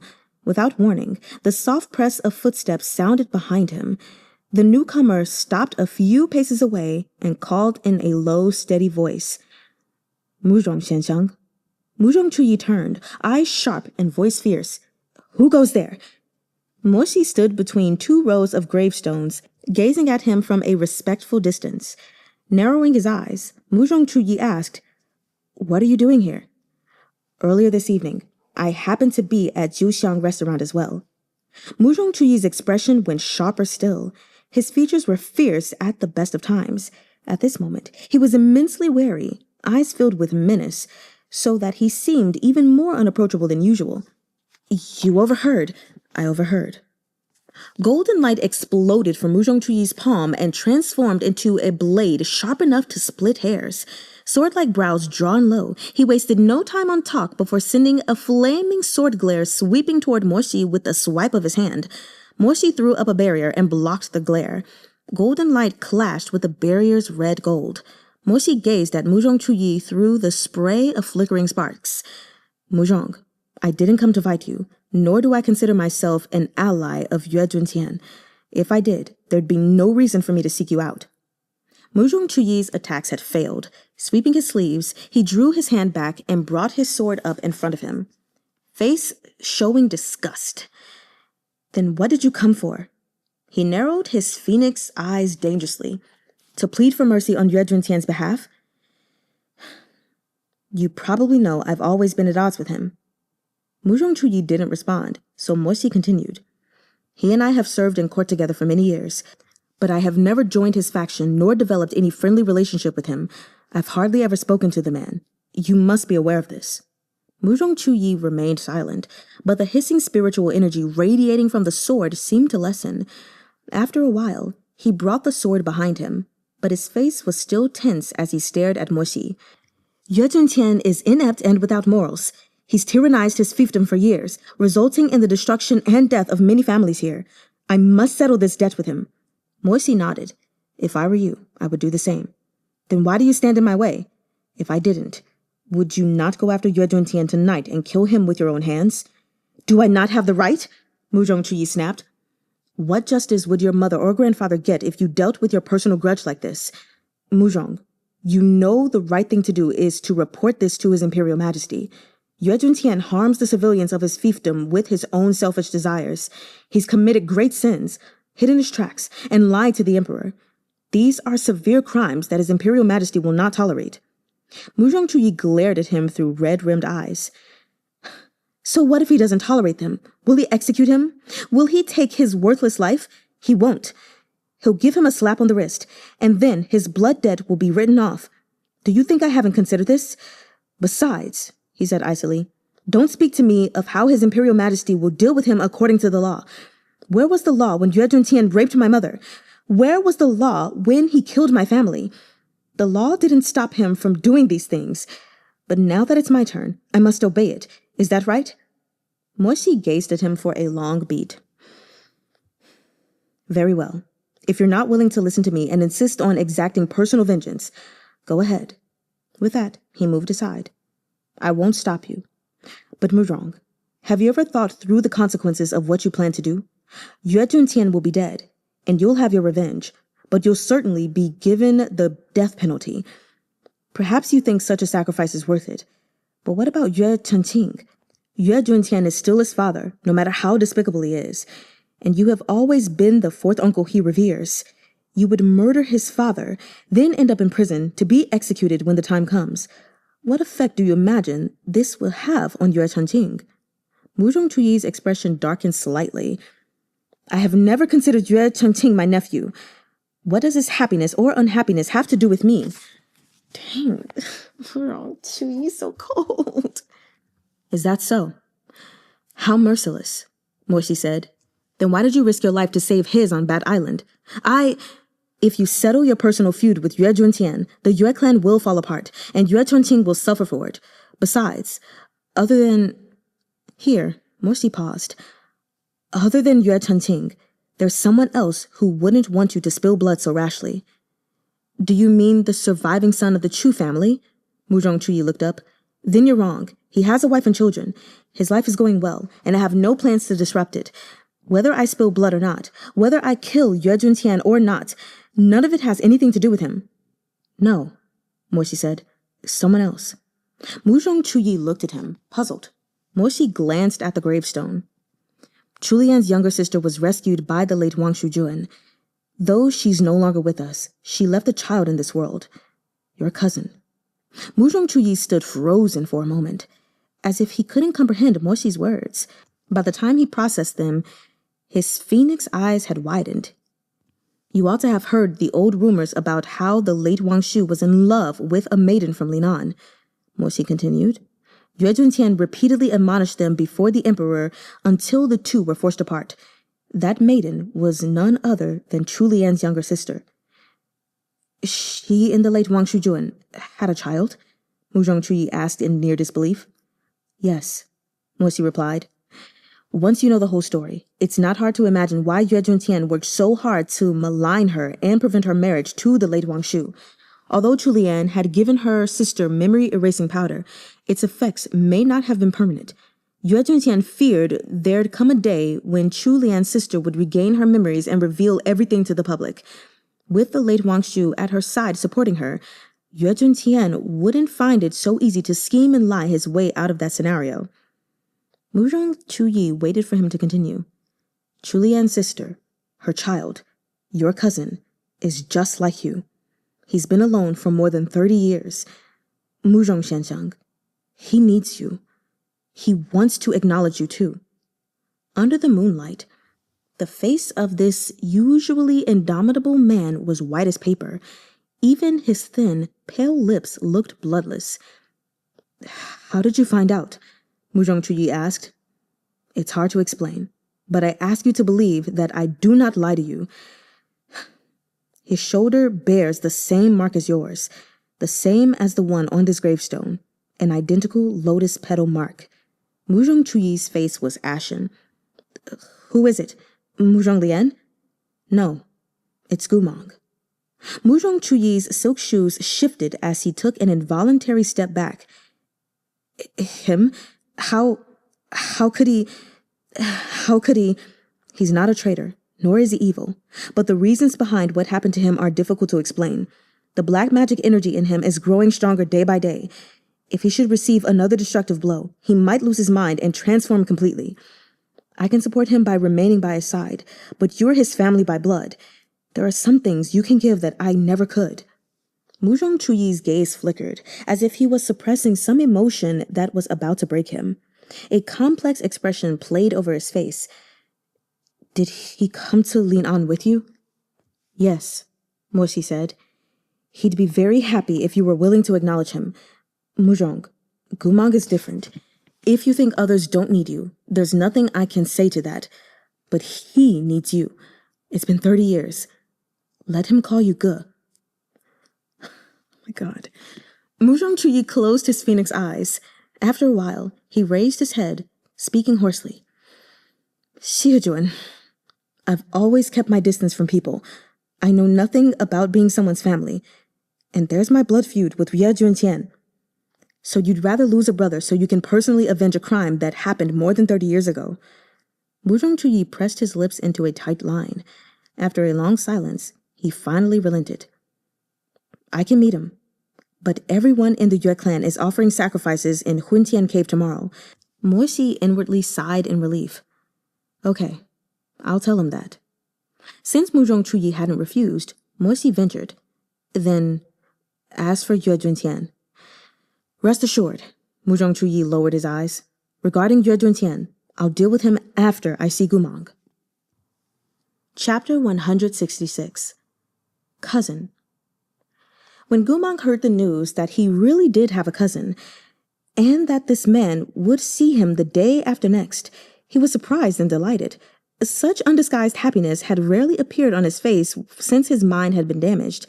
His spirits seemed to have lifted quite a bit. For the rest of the evening, he peppered Mo-wrong with questions. "Mo-wrong, what's my cousin like?" Mo-wrong wanted to give him something to look forward to, but he didn't want to give away too much. "You'll know when you see him." "Oh, Sitting in their room in the inn, Goo Mahng played with the bamboo dragonfly for a while. Then, when I see him, he said, turning back to Mo-shi, what should I say? You can say whatever you want. There are no rules. Well, what do you talk about when you see your cousins? I don't have any cousins. Mo-shi set down the book he'd been holding and gazed into Goo Mahng's wide blue eyes. You don't have to worry so much, he said. He's your big brother, not your enemy. Goo Mahng seemed to be deeply relieved, but soon after, he looked down at his clothes, ran to the copper mirror to assess himself, then ran back over to Mo-shi and tugged on his sleeve. Clothes. I want new clothes, so my cousin will be happy when he sees me. Mo-shi held back a laugh in spite of himself. Look, I'm not holding back mine. Okay. New clothes. Are you getting ready to propose? What does propose mean? I was joking. Mo-shi got to his feet. Stay here in the end and rest. I've put up a defensive barrier, so it's safe enough. I'll go out and buy you a new set of clothes. Goo Mahng nodded several times. Mo-shi departed. He had no trouble picking out clothes for Goo Mahng, for he knew the circumference of Goo Mahng's waist as well as he knew the back of his own hand. In no time at all, he was stepping out of the best clothing shop in Lin'an with a tidy paper package. Upon returning to the inn, he passed the package to Goo Mahng. Try it on. See if you like it. The robes were pure white, with subtle cloud patterns picked out in snow silk thread. Their cut was simple and clean, with an ethereal grace. In his army days, Goo Mahng had always preferred to fight hand to hand, and so preferred narrow-sleeved and close-fitting martial robes. After he became a prisoner, he never had the chance to wear nice clothes. This was the first time he'd worn this type of loose-fitting, wide-sleeved cultivator's robe in glimmering silver. He stepped carefully out from behind the screen, afraid he'd tread on his hems if he moved too quickly. He came to a stop in front of Mo-shi, his blue eyes filled with unease. It feels a little strange. His hair was tied in a loose bun as usual. The soft, dark wisps framing his face made his skin look very pale, and his eyes very clear. Dressed thus, the similarities between him and MURONG CHUYI were indeed striking. It looks good on you, Mo-shi replied gently. You're just not used to it yet. Really? It looks good? Goo Mahng echoed with some astonishment. Mo-shi smiled. Keep wearing it, and you'll adjust. Goo Mahng nodded in delight. Yet after a moment, he ran behind the screen again. When he walked back out, he had changed and was carrying the snow silk robes in both hands. What is it? Mo-shi was taken aback. You don't like it? I'll get it dirty. Goo Mahng carefully folded the clothes and picked up the brown oil paper packaging on the table. His lashes fluttered as he blew a speck of dust off attentively, packaging the robes back up and patting the bundle solemnly. I'll wear it the day after tomorrow. Even after the demonic energy had ravaged his mind, his yearning for familial closeness was abiding, as though carved into the marrow of his bones. Mo-shi watched Goo Mahng place the paper-wrapped robes at the head of the bed. A few moments later, he decided to hide them under his pillow instead. After another few moments, he unearthed the package and examined it again, reaching in to gingerly touch the fabric, an expression of uncertain anticipation coming over his face. He busied himself with this oil paper packaging for the remainder of the evening, having lost all interest in the bamboo dragonfly and other trinkets they'd purchased earlier. Even when it came time to sleep, Goo Mahng couldn't relax, piping up in a small voice every few minutes. Mo-shi, does my cousin wear clothes like this too? This style is his favorite. Mo-shi, is my cousin pretty? Could your cousin be ugly? Mo-shi, the day after tomorrow is tomorrow's tomorrow. Okay. I still have to wait a day. Can't I see him before then? There are some personal things he has to attend to. Once he takes care of them, he'll be able to come see you with his mind at ease. Okay, then tell him to take his time then. No rush. Mo-shi, Goo Mahng's barrage of questions gradually trailed off. He still wanted to talk about his big brother, but was simply too sleepy to continue. With a yawn, he mumbled Mo-shi's name one last time and dozed off before he could finish the thought. The next day, Morsi rose early, while Goo Mahng was still curled up in bed. A city's busiest hours were the morning and night markets, and Morsi planned to canvass for information about the legend of the rebirth technique. But though he encountered many citizens during this investigation, none were interested in cultivation. They could tell him which stall had the cheapest tofu or freshest vegetables, but they didn't know anything about an elusive grandmaster cultivator living near Lin'an City. Morsi was unsurprised by this result. If that hidden cultivator were so easily found, he wouldn't be considered hidden. He uncovered no clues about the rebirth technique, but an enthusiastic old lady did tell him which stall had the best breakfast, so Morsi went. By the time he arrived, a bustling crowd had already gathered. He found a seat in a corner and called to a server with a white handkerchief draped over his shoulder. "One each of your specialty breakfast items, please." "All righty," the server cheerfully answered. Morsi's method of ordering might have sounded wasteful, but it wasn't really. Breakfast stalls could only sell so many items, and one of each wasn't too much for a grown man who hadn't yet eaten this morning. The head chef worked quickly. Before long, each dish was brought over in turn. The pork wontons in clear soup were plump with fine minced filling. The shrimp shumai were full and bouncy. The osmanthus sticky rice balls were soft and sweet, and the eel noodle soup was rich and brightly flavored.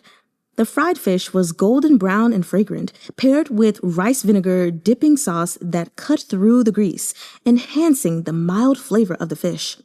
Among the assortment of delicacies were fried dough sticks unique to Lin'an City, consisting of a snow-white layer of dough, thin as a cicada's wing, wrapped around two crispy dough sticks and pressed flat on the grill with green onions sandwiched between. The whole spread with a thick layer of tian mian sauce. Every bite was shatteringly crispy with fried dough and lightly sweet with sauce.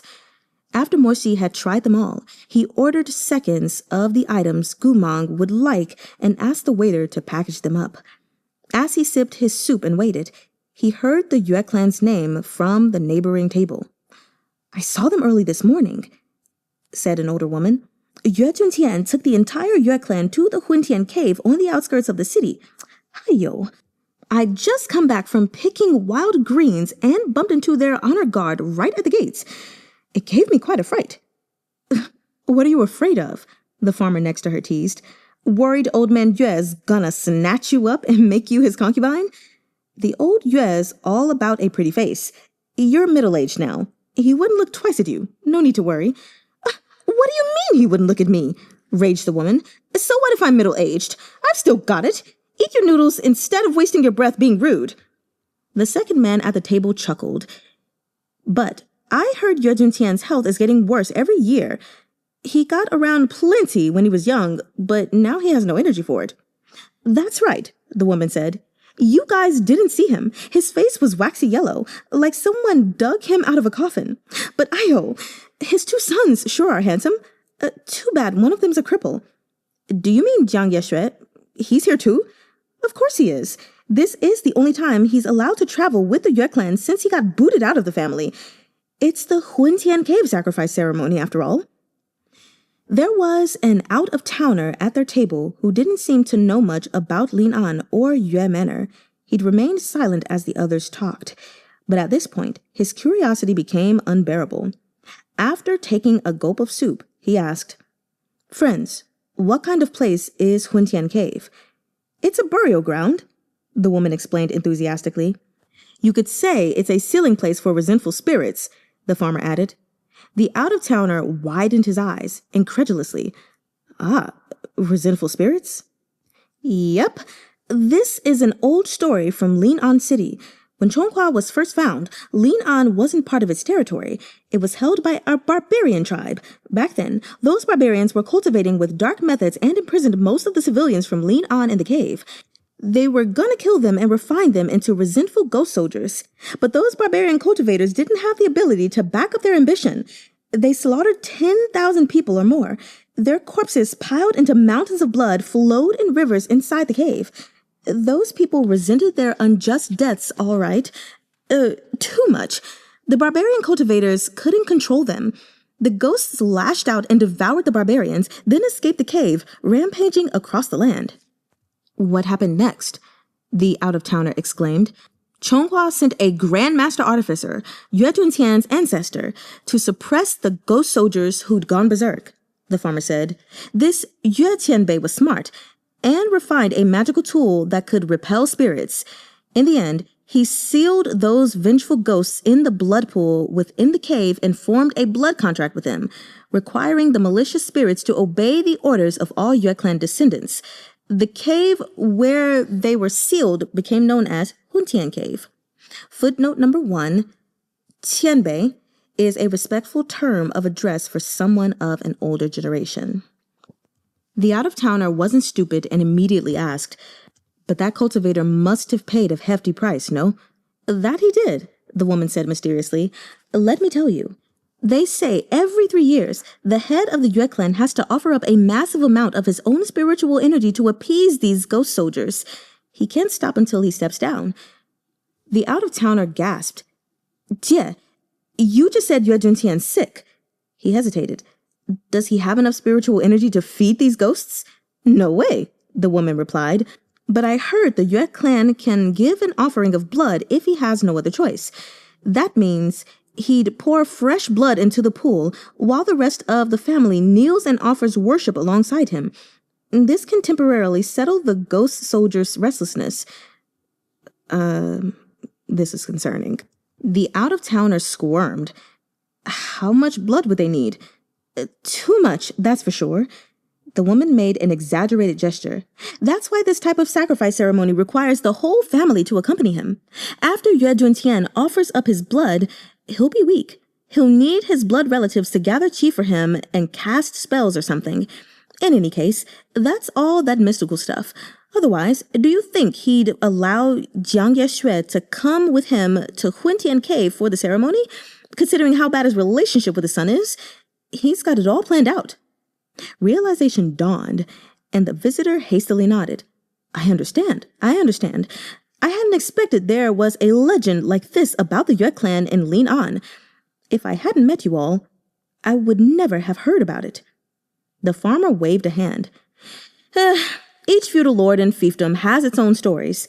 They're not secrets exactly, but no one knows them better than the locals. For example, here in Lin'an, we know the stories about the Yue clan the best, because our feudal lord is Yue Juntian. Do you have other stories then? The out-of-towner asked with interest. I'll treat you to breakfast. Could I trouble you to tell me some more? These people love to gossip and couldn't be happier to share with a captive audience, even if nothing good would come of it. Now that they'd found someone keen to listen to their tales and willing to treat them to a meal for their trouble, they were delighted. The whole table broke into noisy discussion. Morsi remained where he was, thinking through the details his neighbors had revealed about the Juntian Cave sacrifice ceremony. Unease gripped his heart. Mine too, Morsi. The entire Yue clan had gathered in that cave. After Yue Juntian made the blood sacrifice, his spiritual energy would be weak. When he considered the truths from 30 years ago MURONG CHUYI had just learned, he pictured MURONG CHUYI's face in the graveyard, indifferent and snow-pale, cold as ice. I will meet with Goo Mahng after I offer sacrifices in Juntian Cave tomorrow. Before then, I won't touch Yue Juntian. Morsi suddenly felt that MURONG CHUYI may not have spoken those words with complete sincerity. At that moment, shocked shouts came from the gates of the bustling market. The early shopkeepers gave way as a bloodied Yue clan guard staggered in through the eastern market gates. Half his face had been torn away, the bloody scraps of flesh dangling below his jaw. Terrified women and children scattered like birds at the gruesome sight. The guard seemed to be dragging himself in the direction of Yue Manor, but he clearly knew he hadn't much longer to live. When he collapsed heavily to the ground, he didn't pick himself back up. Instead, he writhed forward and grabbed the closest bystander. Looking up, he cried desperately, Revolt! The man was trembling in terror. His stammer matched the guard's. What? Revolted. The Yue clan. Juntian Cave. He revolted. The guard disgorged a mouthful of scarlet blood and sank to the ground, dead. Mo-shi shot to his feet, his expression black as pitch. Chapter 167. MURONG CHUYI's Vengeance. The entrance to Juntian Cave yawned out of a barren hill on the outskirts of Lin'an City. When Mo-shi arrived on the scene, he was greeted by the sight of dozens of corpses strewn haphazardly around the mouth of the cave, all of them identifiable as Yue clan servants. Mo-shi quickly checked their breathing and found that he was too late to help any of them. As he strode toward the cave, he heard low sobbing behind him. He looked toward the sound and saw a little girl curled up in a ball, lowered in blood and weeping in a crevice between the stones. Lanar? Oh my God, no. The girl was none other than the little disciple Jiang Yexue had taken in. She flinched in terror at the sound of Mo-shi's voice and whipped around as if she'd heard a ghost. Her open eyes were blank. No, don't kill me. Don't kill me. Mo-shi reached out a hand to her. Don't be scared. It's me. You... Trembling, Lanar stared at him through watery eyes for a long time before she suddenly burst into tears and ran into Mo-shi's arms.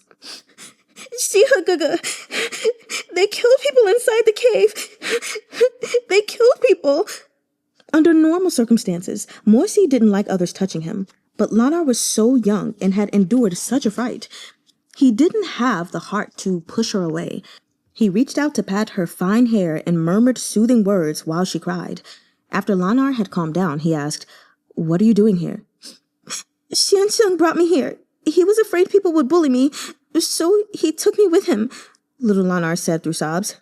But Xianxiang got bullied himself, so he told me to run. She let out a quiet wail. I wasn't good. I was so scared. I really did run away. Mo-shi felt his heartbeat quicken. He'd thought MURONG CHUYI would take his revenge on Yue Juntian only. He hadn't imagined the situation would escalate to this point. To Lanar, he said, "Wait here for now. I'll go see what's happening inside." I mean, it's possible that Juntian did something to Jiang Yexue. But okay, let's keep going. But little Lanar dragged on his arm. Guga, don't go! That white-clothed Guga is a bad guy. He killed Uncle Yue. Mo-shi was instantly shocked. MURONG CHUYI's already killed Yue Juntian. But tears in little Lanar's eyes quivered as she nodded. After Uncle Yue made his blood offering to the monsters in the lake, he was so weak he couldn't talk. Xianxiang and Qingchang were both giving him spiritual energy. But then I saw the white-clothed Daga's expression turn so mean. It didn't look right. Like he was really thinking about something. I was about to warn Xianxiang, but then that white-clothed Guga struck. He killed Uncle Yue so fast. Then summoned all these soldiers made out of bamboo. They killed people left and right. Xianxiang and Chun-ching tried to stop him, but he didn't listen at all. Lanar shuddered. Xianxiang didn't know if he could beat him, so he gave me a concealment talisman and told me to run outside and hide. I was so scared. When I left, Xianxiang and Chun-ching were both already hurt. Little Lanar's terror grew as she recounted what she'd seen. She blinked, tears of fear and sorrow streaming down her face. I hid outside the cave, but I could still hear the sounds from inside. At first they were fighting, but later... Her childish voice trailed off before bursting into a paroxysm of grief. I couldn't hear anything anymore. Xianxiang didn't come out to find me. Chun-ching didn't either. The bad guys won. The bad guys are in the cave. She wrapped her arms tightly around Mo-shi's waist, as if terrified she'd lose the last person she could trust. When she looked up, her eyes were swimming with tears. Sheeha, don't go inside. You'll be killed, she sobbed. You can't end up like Xianxiang and Chun-ching. Don't go. By now, Mo-shi's shock had given way to scorn. It might have been easy for MURONG CHUYI to kill Yue Juntian in his weakened state, but dealing with the repercussions would have been difficult. The Yue clan's servants and other members of the family would have surely stepped in. In order to free himself, had MURONG CHUYI really turned on both Jiang Yexue and Yue Chun-ching? I have to go, Morsi said to little Lan'ar. Tears filled her eyes again. But I'll come back out, I promise. Hide here, But little Lan'ar cried out. I won't hide anymore. She wiped her tears with shaking hands. I've already run away and left Shenshang behind once. I don't want to hide anymore. Shihugege, if you're going inside, take me with you. Morsi saw how determined she was. She gripped the hem of his robes with her tiny fist, looking as if she wouldn't let go if the sky fell. He glanced at the piles of corpses around them and listened for the clattering of bamboo soldiers.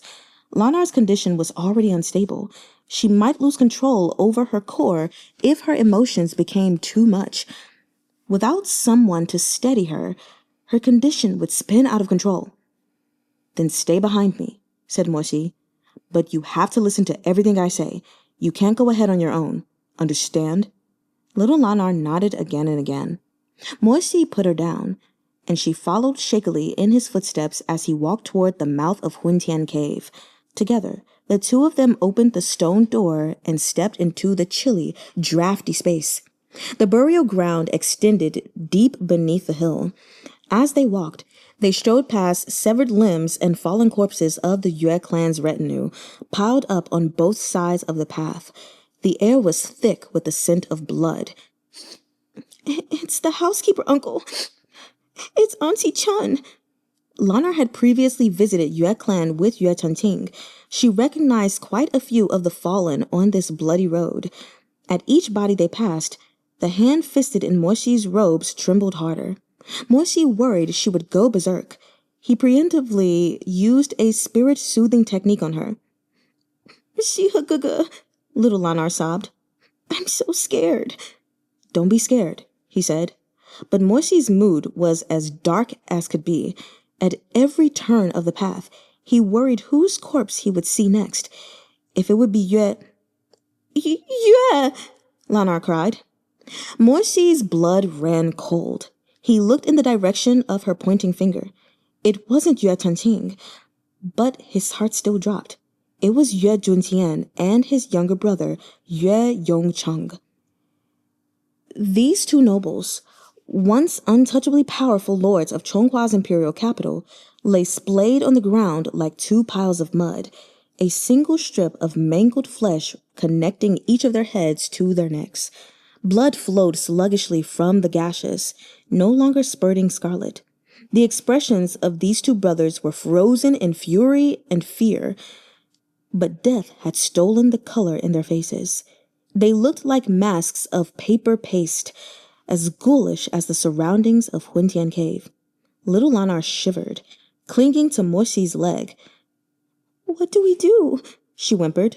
Morsi kept a watchful eye on her and comforted her quickly. But there was nothing he could do to comfort himself. They'd passed so many corpses as they walked. Almost everyone who'd come with the Yue clan was dead. He didn't know if he might see Jiang Yexue or Yue Chun-ching's corpse next. MURONG CHUYI's hatred had been far more vicious than he'd imagined. Morsi found himself wondering if something had gone awry during the sacrifice ceremony. Had something shocked MURONG CHUYI to his core and instigated this rampage? No matter the cause, the situation was past the point of no return. MURONG CHUYI had killed too many people. Shihugege, young Shensheng is... Morsi held up a hand to silence her. They continued onward, more tentatively than before.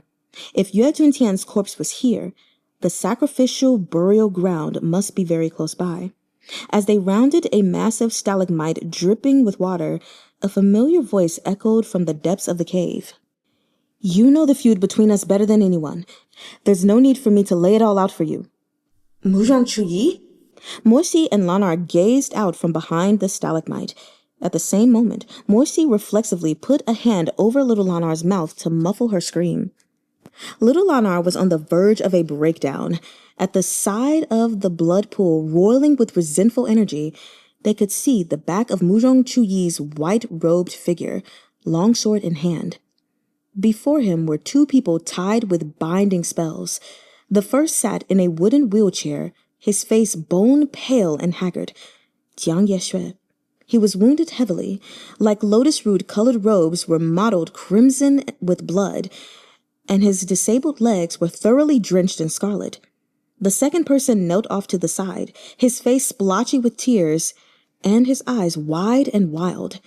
And those eyes were terror and heartbreak, but they were filled, more than anything, with disbelief. This, of course, was Yue Chun-ching. He mumbled under his breath, repeating himself mindlessly, as if his soul had been ripped out. "Don't kill them. Please, don't kill them." Jiang Yexue looked up sorrowfully at the man in white. "Chew-yee, I've told you many times, you're not worthy of calling me by my name." Murong Chuyi's every word was cold as frost. "Xiaoju," Jiang Yexue amended. With a snap of his sleeve, Murong Chuyi's sharp brows drew together in fury. "I am not your Xiaoju either." Jiang Yexue closed his eyes. "Even if the Yue clan had our shortcomings, even if my father committed many wrongs, they still shared a life with you for so many years. No matter what you suffered, why did you need to kill the entire clan?" Murong Chuyi's lips parted as if to explain, but in the end, he turned and replied curtly. "What more do we have to say to each other?" Jiang Yexue was silent. "The killing has begun," Murong Chuyi said. "I will spare no one who stands with Yue Juntian today." He turned back to stare into Jiang Yexue's eyes, "Including you, and Yue Chun-ching." Jiang Yexue had no response. He lowered his head. It was apparent he'd sustained serious injuries fighting Murong Chuyi. Blood his bound hands couldn't wipe away stained the corner of his mouth. "Haven't you killed enough?" he murmured. "If you haven't, kill me instead. Don't hurt Chun-ching." Yue Chun-ching seemed to have cracked under the shock. He still chanted mindlessly, "Stop fighting. Fourth uncle, don't fight anymore." "Chun-ching used to sincerely admire you," said Jiang Yexue. Murong Chuyi was silent for a few moments. When he replied, his voice was chilly. "I don't need the admiration of anyone named Yue." Jiang Yexue closed his eyes, blood-stained lips parting. "I understand your grievance and your hatred of my father, but if Chun-ching's mother hadn't brought you back from that temple and raised you, would you be standing here today? You remember your grudge against father, but did you forget Auntie Huang's grace?" Murong Chuyi swept his sleeves back, his face a rictus of fury. "I would rather I never lived at all. Chew-yee, I've been lost and ignorant, utterly alone, living under the thumb of a monster who disgraced my mother and drove her to insanity. These 30 years have been nothing but an awful joke." Jiang Yexue shook his head. "You've been blinded by hatred," he murmured. "Auntie Huang was always so good to you. You remember it all. None of this has been a joke. Even if you're unwilling to spare anyone else of Yue blood, let Yue Chun-ching go on her behalf." Jiang Yexue, kind and gentle as ever, looked up resolutely into Murong Chuyi's eyes. "If you don't, you'll be the one to regret it in the end." "What I've regretted most in my life was becoming part of the Yue clan." With a wave of Murong Chuyi's hand, the sword Zhao Xue flickered with a golden glow and whistled toward Jiang Yexue. The sword glare threw Yue Chun-ching's vacant expression into sharp relief. In that instant, he finally returned to his senses and screamed, "Fourth uncle, no!" That's where we're stopping, you all. Is that a good ending point for you all? It feels kind of wicked for me to stop there. But that's where we're stopping. I could read one more chapter on this video, but I want to leave you guys in suspense because I'm a big meanie. Let's go over some notes, shall we? Before I start cackling, get my evil laugh on. So, these chapters turn... okay, whatever. Anyway, I'm just going to go over my notes.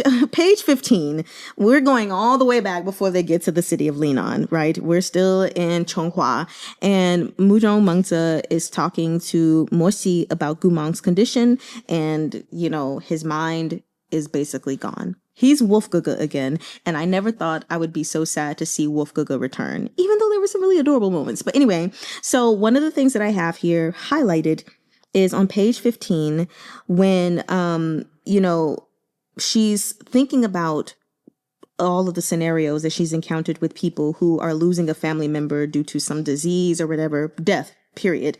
And she not understanding, you know, other people's reasons for responding the way they would, it said she hadn't experienced their lives in suffering. So she hesitated to rashly judge their decisions as right or wrong, selfish or merely indifferent.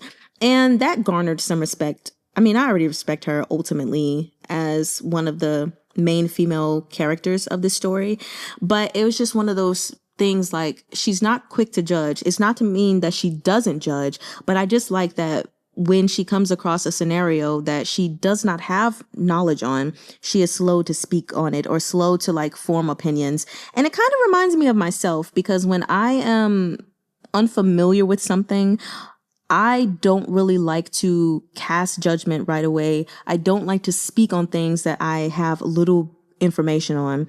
And so just seeing that her character is like that, I was like, okay, you get another cool point from me. But yeah, so anyway, even after hearing the lack of hope there is for Goo Mahng and his memories and just his current state, Mo Xi is still determined to go find his two lost souls. And apparently there's this legend of the sage and Lin'an and blah, blah, blah. Then we move on to Goo Mahn's book that's filled with only good stuff, which I thought was quite interesting. But I also like it because Goo Mahng knew that he was losing his memories. And so, you know, he's journaling every memory that he ever had so he could, you know, reread it later when he lost his memories. And I actually really liked the fact that he did not put any of the bad stuff in there because at that point, it's kind of like, why? Like, why put the bad stuff that you experienced in there? You might as well just put all the happy moments, you know? And that way, when you read the stories, you can pretend, well, it wouldn't be pretending because you would really think you did, but you could pretend, you know, that you had a stress-free life, that you did not go through 30 years of suffering like you actually did. So that was pretty interesting. So yeah, anyway, yeah, we have Wolfgaga back, and I thought it was pretty interesting that he only trusts Mo Xi, that he only remembers Mo Xi, which makes sense because Mo Xi is the one who didn't try to harm him at all when in Loa May Pavilion all the way back from volume 1, and just like their whole journey when he was Wolfgaga, you know, and then got his memories back, but you know, those memories are gone again, whatever. So then I want to go to page 22. I'm flipping there, you guys. Aha. So I wanted to highlight this just because I thought it was quite interesting where we have Mo Xi. It says that he realized with sudden clarity that not remembering might in fact be freeing for Goo Mahng, which is something that I feel like we've touched on, but not like a whole lot. It's just interesting to see how much knowing the truth of the matter can change one's perspective, because in the past, we know how badly he wanted Goo Mahng to remember. He wanted Goo Mahng to remember that he was a traitor to the country. He wanted Goo Mahng to remember all the soldiers that he got killed. He wanted Goo Mahng to remember, you know, their relationship and all of that stuff. Whereas now he's like, actually, now that I think about it, he might be better off not knowing all of his life story, you know? But of course, because of the danger it poses, you know, to Chonghua and everything, they can't really settle for that. Like, the man has to get his memories back or else he will be the weapon that the Liao Kingdom sent over. But I just thought that was so interesting. And then, of course, him going to the emperor and being like, look, let me have my time to go find these two lost souls. And the emperor gives him that time of a month. I thought it was very interesting, though, when the emperor was talking to him and he was like, you know, there are a lot of rumors going around about what kind of relationship you had with Goo Mahng, and it's all speculation. But at the end of the day, what is speculated is more important than the truth, is basically what he said. But what I thought was interesting was the emperor's lack of like disgust or disdain or just like any negative feelings about this rumor that's been spread, because we know that being gay is illegal, you know? And so for him to basically not have any thoughts or any reactions like, if this is the case, like, we're going to have a problem, General Commander. He was just kind of like, is that really a thing? I was like, he was pretty lax about that. But I'm wondering if it's kind of like, it's more Shee. So if it's more Shee, then he could do whatever he wants, basically. I mean, that's how I would feel if I were the emperor and if it was really legal in my country. As Morsi being my leading commander, my leading general, the best general I have in the country, I'd be like, bro, you can do whatever you want. Like, that's fine. That's cool. Because I know he could, he took the vow of calamity, but, you know, he could kill me at a drop of a hat, essentially. So, whatever. The next thing I want to talk about is on page 26, which I have to turn to that page again. Why did I close this book?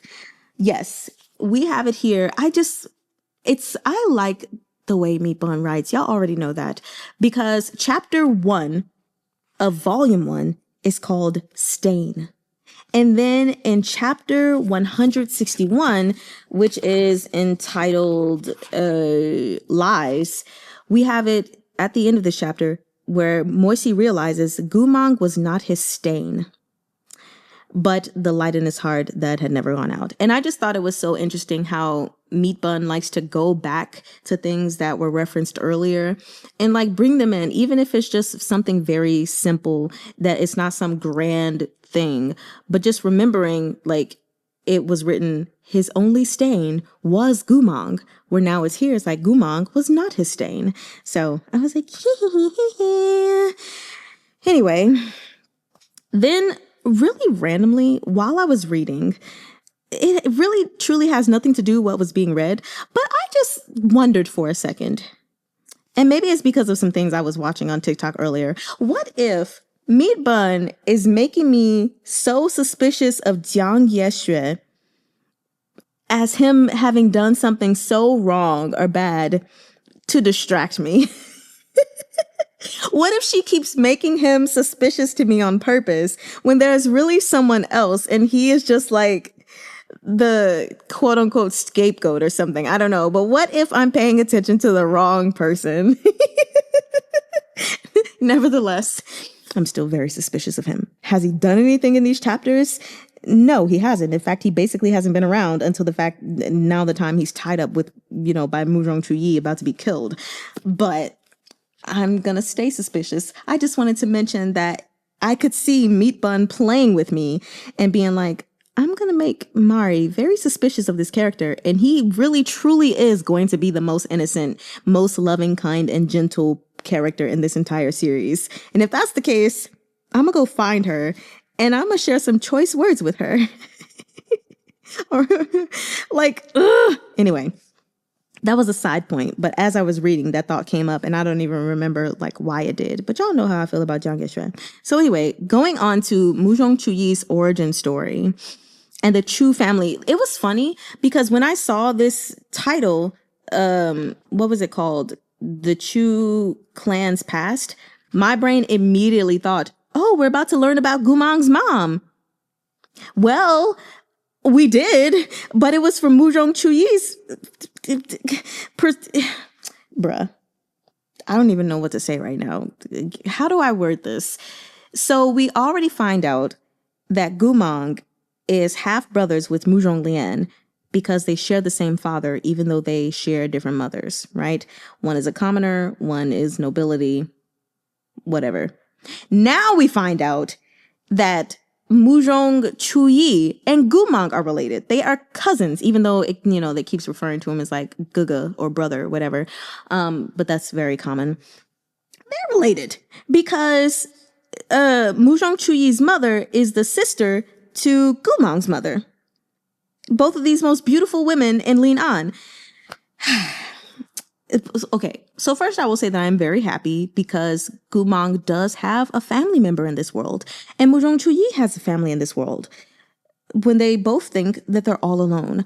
But at the same time, I was like, gosh darn it, why does the story have to be so tragic? And I already knew it was going to be Yue Juntian who took those two women away and killed their father, left their little brother for dead, and used them.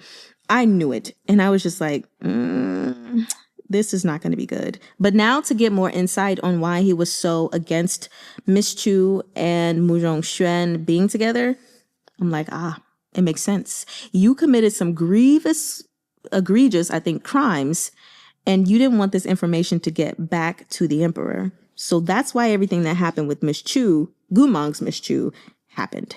Boy. Anyway, that was so devastating, but also like something good came out of it, or could come out of it, or could have.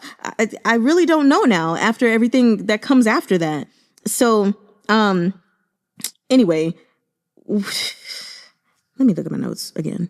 Oh, so then on page 49, we finally get an answer to this whole flower-shaped marks on Goo Mahng, which happen to also be on MURONG CHUYI. So their families just have this symbol on them, the lotus symbol, which we'll go into, I guess, over the recap live session.